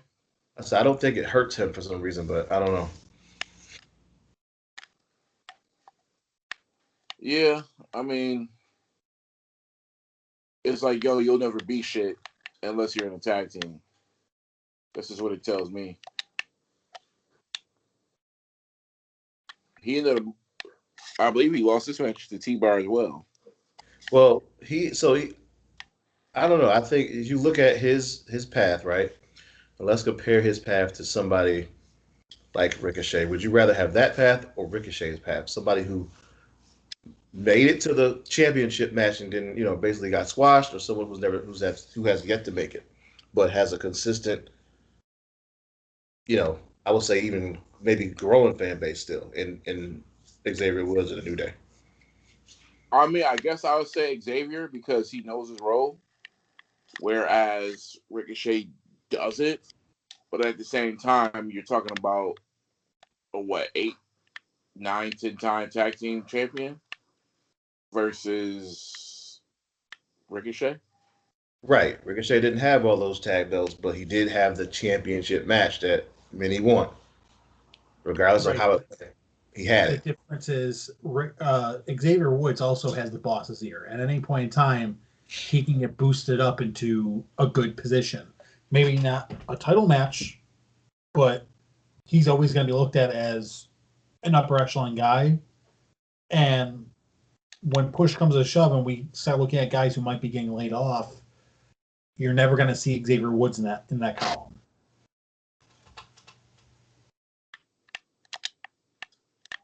Yeah. Yeah, he might be better Teflon now that I think about it.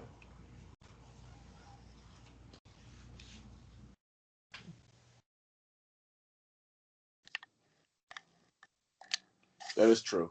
It's a good point, Drew. That's a very good point. You got to always be friends with the guy who brings the toys to the sandbox. Exactly. Don't ever forget that. Speaking of big guys, my man, Bobby Lashley, took on Matt Riddle and shall I say, future U.S. champion Matt Riddle, because that's what they're hinting at. I'm loving the Hurt Business, man. Lashley's putting in that work. That he is. He is definitely putting in a lot of work. And you know what? Makes his return worth something now. It Because does. I was like, okay, what's going on? But now, working champion and a good stable, I'm not mad at it. Not only that, he's held it longer than a month. Right, Like he's making it a beautiful ring. right. Um, Riddle took control of the match, but this one ended up a DQ. When do you guys see the Hurt Business being the business that got hurt? I don't think it's coming at the Royal Rumble. They just keep squashing back Riddle, so I don't know that I don't even know if he's the guy. Like he might challenge and lose, but I don't know. I don't see it happening this month. Because we've got the tag champs over there. We've got the U.S. champion over there. IC champion? No. No, they just got the U.S. and Yeah, tag, yeah. U.S. tag. But all of the individual belts besides the main on Raw. and that's what they could have done with him 10 years ago. They just didn't do it. That's what you do with any stable. You give them gold, make them relevant, and So I got a question. Could her business take over Raw? And when I say could it take over Raw, that technically means that we be possibly looking at the biggest belt going to the Hurt Business. Possibly. the biggest belt going to Hurt Business. Yeah. Well, it's not everybody's accounted for. At least The, right now. the WWE Championship isn't over there. That's what I'm saying. Yeah, and it can't be over there. MVP's not full time on in the ring, Okay. So and that he wouldn't so get. so not to say this, but who's gonna be their Owen Hart? Because that's what it was supposed to be back in the day.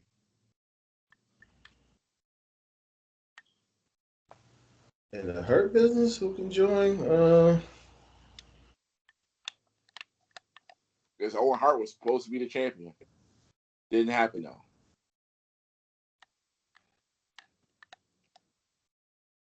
I think if he didn't break Steve Austin's neck, he probably would have been world champ.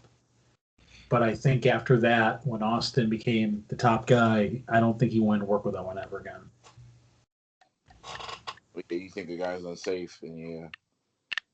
Well, not only that, but also there's rumors that he never even apologized. So it's like, and fuck that guy, you know? Like, Yeah. not me saying it, but that may be what his mindset was at the time. At that time, rightfully so. The guy breaks your neck and doesn't give you a hand apology, of course. I get that. I mean, he had a whole program right after that. How did they not speak about that? Like, uh,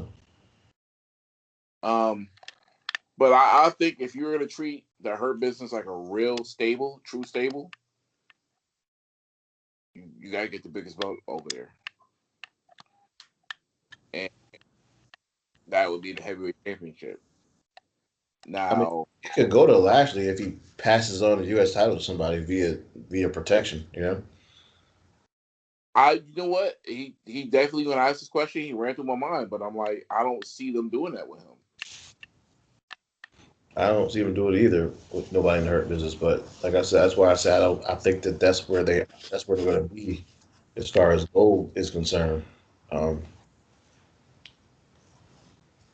they have it. They have the rest of the eyes, and that's kind of in most cases, that's what they did in the old days. You had a champion who had whatever stable they were on. You had an intercontinental guy who had their stable. And, they ran the weekly program.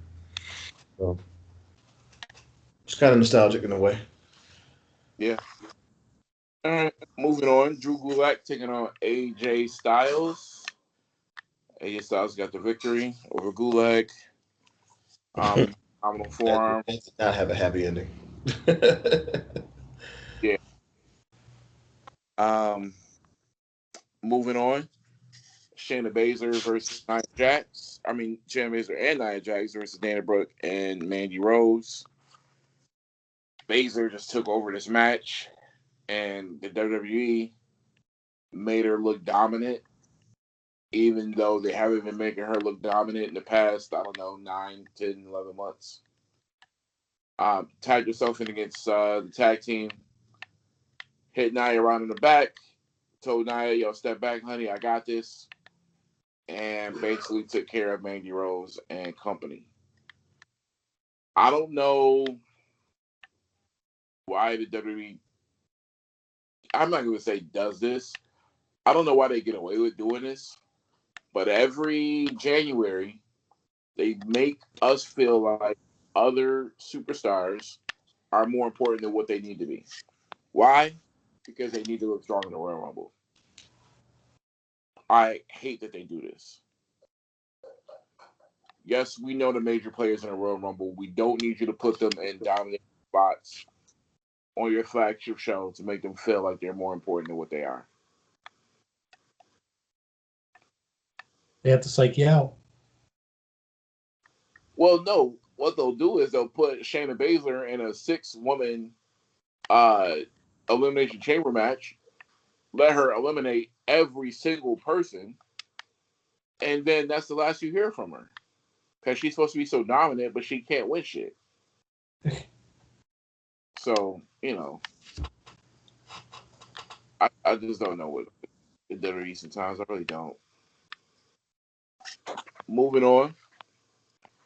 Main event. Um, my my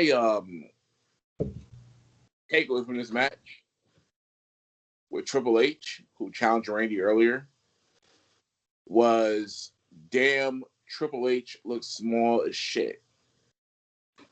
I don't know if it's just me, but yo, he looks skinny as hell compared to Randy. He is 50. But he looks like a twig, bro, in comparison. I mean, it's a little bit of bone density loss there, but you know how it goes. Yeah. Look at Goldberg. He's like uh, 2/3 of the that he used to be. hey, take notes. If you're gonna bring back Sting, this is how you should do it. I don't need to see Sting taking atomic drops. Please, I don't. Have him just fist fight. Throw in a shirt, throw the jacket on, fist fight, and keep it moving. What happened here with Triple H and Randy Orton is just that. It was a fist fight. No real match, no real moves, no you know, atomic drops, no Samoa drops, no tilt the world backbreakers, no shit like that. And that was fine. So I was cool with that. But then we get to why this was even set up to begin with. So Orton gets slammed through a table, or at least put on the top of a table. And Triple H throws him back in the ring, gets a sledgehammer. We all know what time it is.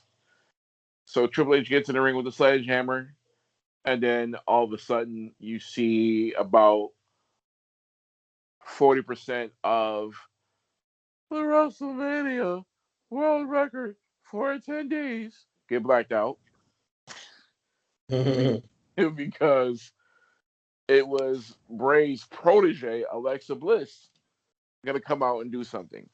So I love for the fact that when one part of the virtual crowd went out, they were like, okay. They looked around and said, all right, let's keep fighting. They didn't even stop. I think they stopped on the second time that stuff started to black out more. And you saw Triple H's sledgehammer once the crowd went full black, saw the head of it basically on fire. So fast forward some more, lights are black again. It's Alexa Bliss. At this point, what are you guys thinking? I thought we might see the Super Fiend. Really? He would be back from the dead? Or whatever incarnation he was going to be. I don't know. Okay. So Alexa Bliss is in the corner, Randy Orton staring at her, and then all of a sudden you see and mostly you hear uh like a whoosh sound. And that sound was Alexa Bliss spitting hot fire. Dylan, Dylan, Dylan. Dylan. Top five against Randy Orton. And the opening of this show with me grimacing and making weird, according to Swervy, porn noises was how Randy Orton reacted to get hit in the face last night. Did you like this? Did you love it? Did you hate it? I was trying to think of when I saw this spot. I was trying to think of okay, how would Drew would have reacted in this spot since it was supposed to be him? I think. I'm thinking that it was him that was supposed to have the sword up in the air. The sword was going to be on fire. Yeah. And he was going to have to act that he got hit in the eyes and then just vanish. But only difference out of these two is Drew was going to have to answer next week of where he, vaporized to. Triple H does not. We won't see him next week. I don't think. So. I'm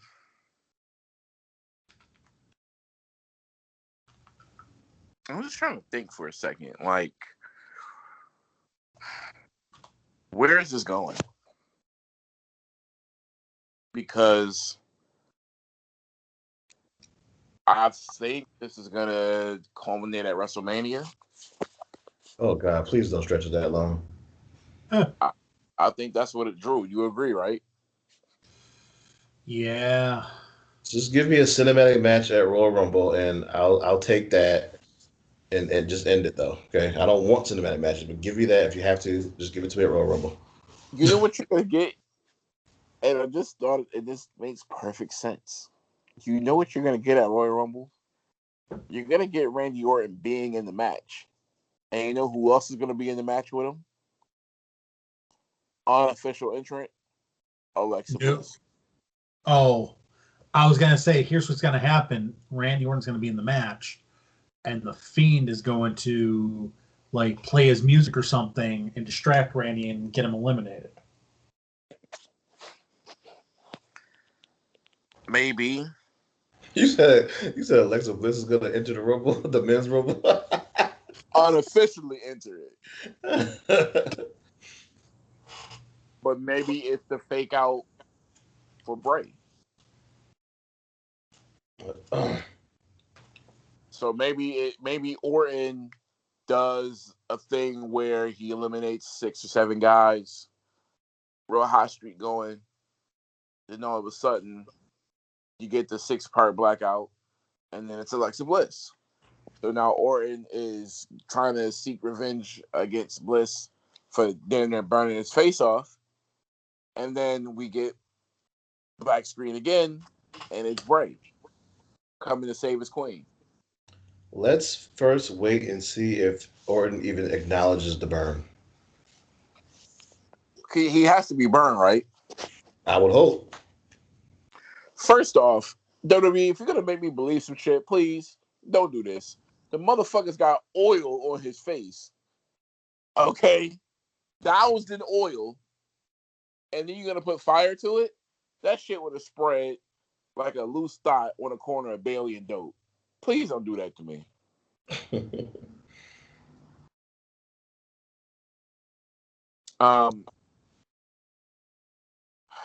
I give it up to Randy Orton. No, I talked a lot of shit about him, but man, fuck Drew McIntyre. That dude has been carrying the Raw brand for a minute. He's been COVID Randy. Randy has been getting some real good work, and this last leg of whatever the hell you want to title it, but he's been working his ass off. I don't care if it's against Drew. I don't care if it's against Edge. I don't care if it's against Bray. He looking at it now, could have been up for a jabroni for Wrestler of the Year. He's been doing a lot, and I got to give it up to Randy. He's definitely been earning his keep. Well, if you like what he's doing now, be prepared to see at least 20 more years of that from Randy. Maybe, you know what, though, thinking about it, Swerve, maybe you're right. Maybe he does in that Rumble, because I still think the plan is for him to fight Edge. You have any updates on Edge? Any talks about him? I haven't heard none. I haven't heard anything. Let me look real quick and see. Because we have one more pay-per-view between Royal Rumble and Mania, don't we? Should be a fast lane or something in there wedged in there.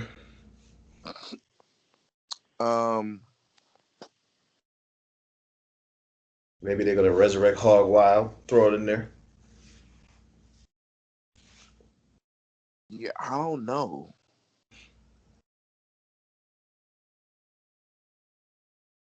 I don't see anything. Take him to Sturgis, South Dakota one time.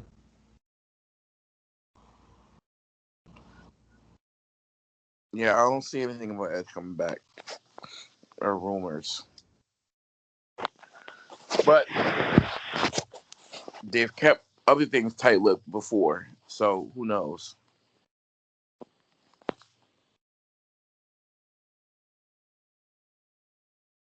Adam Copeland, man, come on. Well, so there was something actually recently.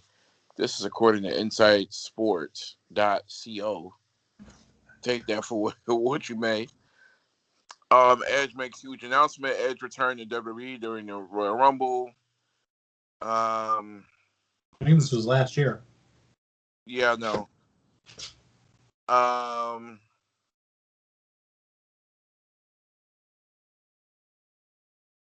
There was something. Rated R Superstar hopped on Twitter to hype TLC. In the process, he also revealed that the time in his life for TLC matches is long over. He said, "This is a throwback to the last one I competed in." I guess he must have put up a video. And then said, "And let's be honest, the last one I'll ever compete in. But it ended well with my 10th World Championship.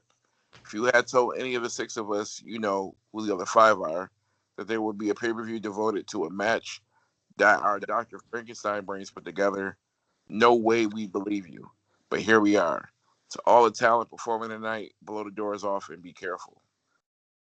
That doesn't mention anything about him coming back. He was just on Twitter talking about a TLC pay-per-view, which was last month. I saw some video. I can't recall what it was or where it was, but it was recent. And it's basically they're wearing CM Punk down, man. It's almost time. Really? What Yeah, happened? I forgot how it was worded, but it was basically saying I'd come back if like he had these conditions. I just forget what they were because it was a while. It was like maybe. Yeah. We talked about that, I thought. Yeah, he was on Renee Young's podcast. The conditions were he wanted a good story and a lot of money. Yeah. Well, they're wearing him down, man. But again, you got to put him in that rock. You got to put him in that rock category. Do you want him to come back with no fans, or do you say fuck it and bite the bullet? I don't know because I think Rock equally cares about fans being there as much as Vince McMahon does. But I don't know if CM Punk cares about fans being there as much as Vince McMahon does. But I still think you should bring him back with fans in Chicago. No, So if AEW, if they're in Florida and they've got fans, I wonder why the WWE isn't moving off the fact that they could have some, but don't. It's real interesting. I did hear a rumor that they were looking to add fans for Royal Rumble, but that could just be a rumor. If they do, you could see things get kicked into high gear very fast. If they did. There's something before we move on to our last bit of news. I'm gonna read something to you guys.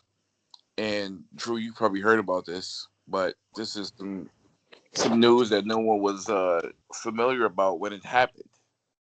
So it says, quote, when I did that Elimination Chamber match where Cena had won, they didn't tell Carlito or me that Edge was coming out and cashing in right after that.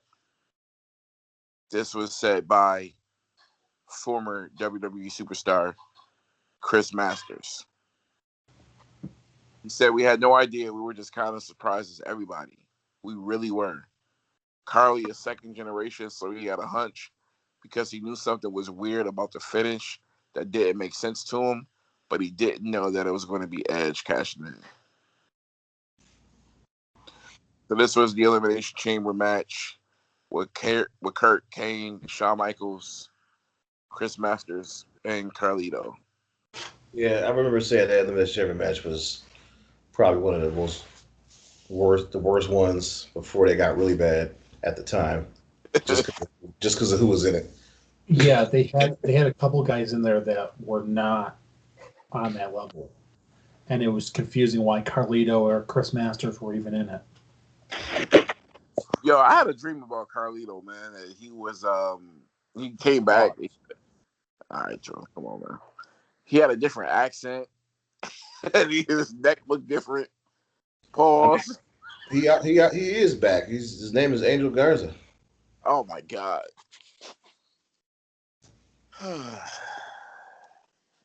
Carlito is above the 24/7 championship, man. Come on.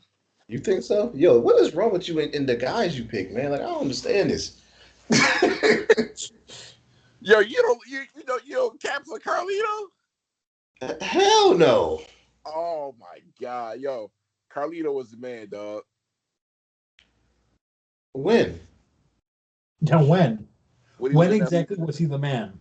Did I miss that episode of Raw? When he was in that spot with Austin. Wait, what spot? You remember he was in the ring with Austin when Austin came back?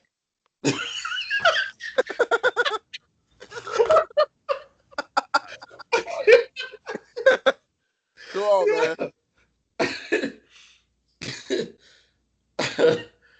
Oh man. You remember when he's talking, man? Come on, man. Who else could spit an apple like Roddy Piper, man? Come on, man. Yeah, I got the hiccups because of you, dude. Shut up. Yeah, I mean, yo, they debuted the man against John Cena, man. Come on, man. He stabbed John Cena in a nightclub. Remember that? Yeah. He about what's your man? He about as relevant as his what's your man name that beat Chris Jericho in his debut match and nobody talks about him now? Who, Fandango? Yeah. What's the respect on Carlito Day, man? I can't, man. I'm sorry. Carlito can't get his way around here. You know what? I don't even believe you, dog, because I know as soon as you fear, I spit in the face of people who are not cool. You popping. I'm not popping. Sorry. I don't care, man. One of the better European / Intercontinental champions this business has ever seen. Carlito Cool. What was his finisher? Are you talking about United States champion? Oh, yeah. Well, yeah, no European champion. Sorry. I thought you were saying best European wrestler. I'm like, bro, do you know where Puerto Rico is?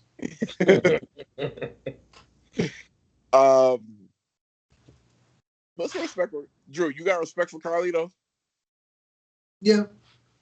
All right. I mean, I'm not popping for him, but yeah, he's cool. It was good. All right. He's better than Pac. X-Pac? No. I'm talking about the Pac that Swerve put in the top 5. Oh, well, I mean, I guess in that case, you got into your neighbor's crack. What do we got from Abby, man? Because I ain't about to let y'all talk shit to me all night. I can't believe we talking about like. All right, yeah, go ahead, please. Yeah, let me pull up Abby's question. Happy New Year's, no Pyro. Swervy and I were discussing the similarities of Undertaker and Goldberg's appearances. Do we get a Goldberg cinematic match in 2021, 2022? It got me thinking. Who might be the next big retirement in WWE that will get a special send-off like The Undertaker? There are some guys getting up there in age and mileage in the active roster. R-Truth being 48, AJ Styles being 43, Brock being 42, MVP being 46, Rey Mysterio 45, Jeff Hardy 43, Big Show 48, or any others that you could think of. I'm going to say Big Show retires in 2021. He's been one of the longest serving and most well-known wrestlers in WWE. He would get a solid send-off show. I think R-Truth has extended his career with the 24/7 title. Otherwise, would have been my pick. The other guys still have a few years left in them. I'll go ahead and answer that real quick. Nobody else is getting a send-off like The Undertaker. The Undertaker got that send-off because he's The Undertaker, not just because he was up in age. You're not giving that send-off to MVP or Rey Mysterio or Jeff Hardy. That's just not happening. Yeah, I don't think they're gonna give a lot of those guys. Like even Triple H didn't give himself a send off, you know. So I don't know. I don't think a lot of if they even want it is a one question, and I don't think they're going to give it to them. I think some of them deserve it. I mean, I was one of the ones saying Big Show should have a final tour where he just show slamming fools until somebody stop him, and then he goes out. But they ain't gonna do that for him. So, But I mean, the best look at it is Mark Henry was with the company since 1996. He didn't get any kind of send off. He just retired. no, I think a lot of them like want that though. I Yeah. think that's what they choose to have. So I don't know if Undertaker was choosing to have a giant send off, but I think he maybe didn't even want what he got, but he feels like because of the character and all that kind of stuff that he had to do that for the fans. That's where I kind of think the difference is. Yeah, I don't know about the next one, but I do hope that they reincarnate one that was similar to what happened with Mark Henry and John Cena, because I thought that was brilliant.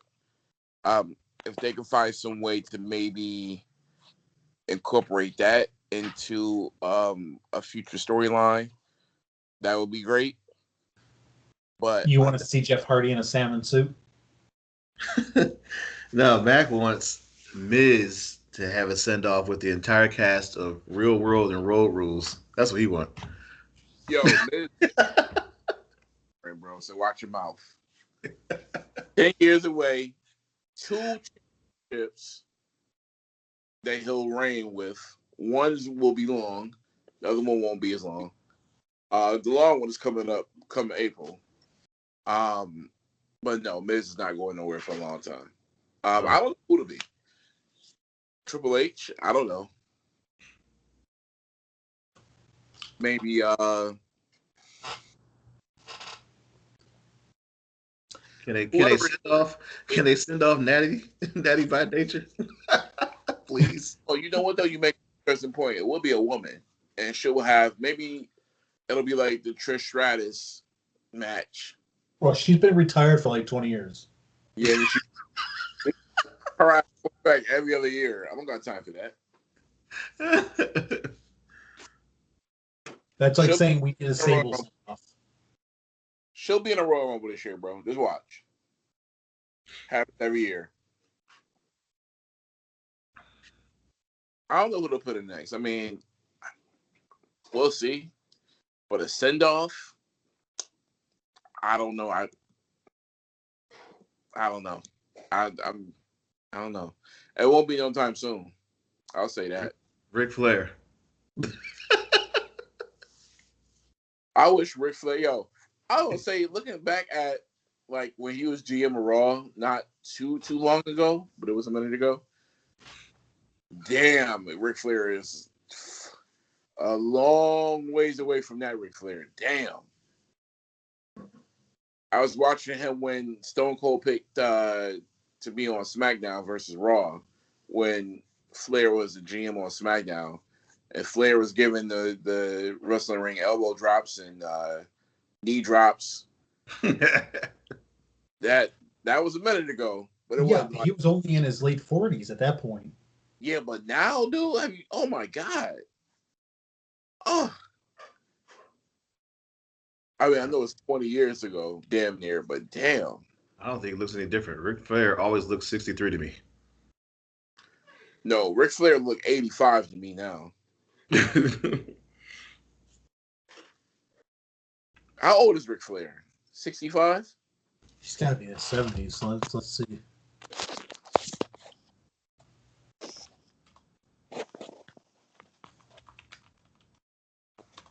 Ric Flair is 71. 71. Which means, when he was doing that stuff, he was 51, which is Triple H's age.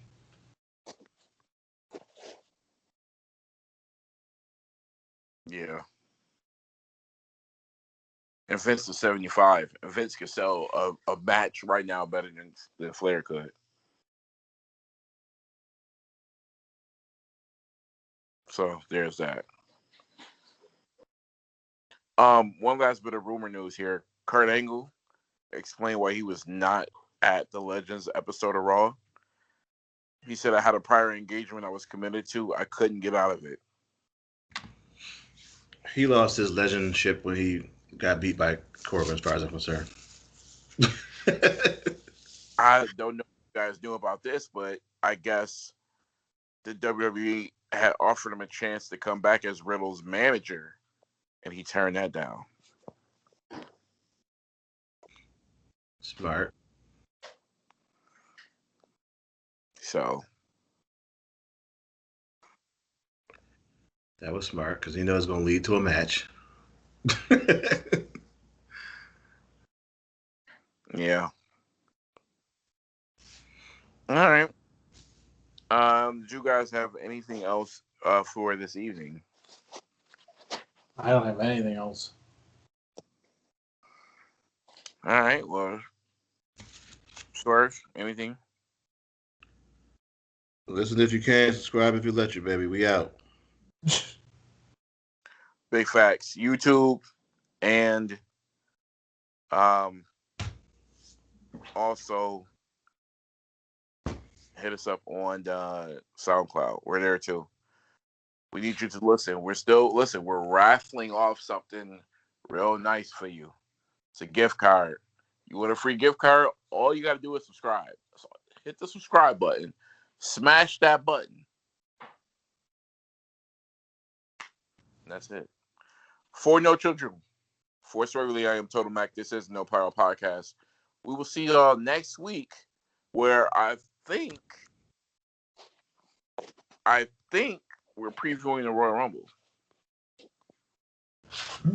Let me double check that. I'm looking myself. Oh no, we're not. The 31st.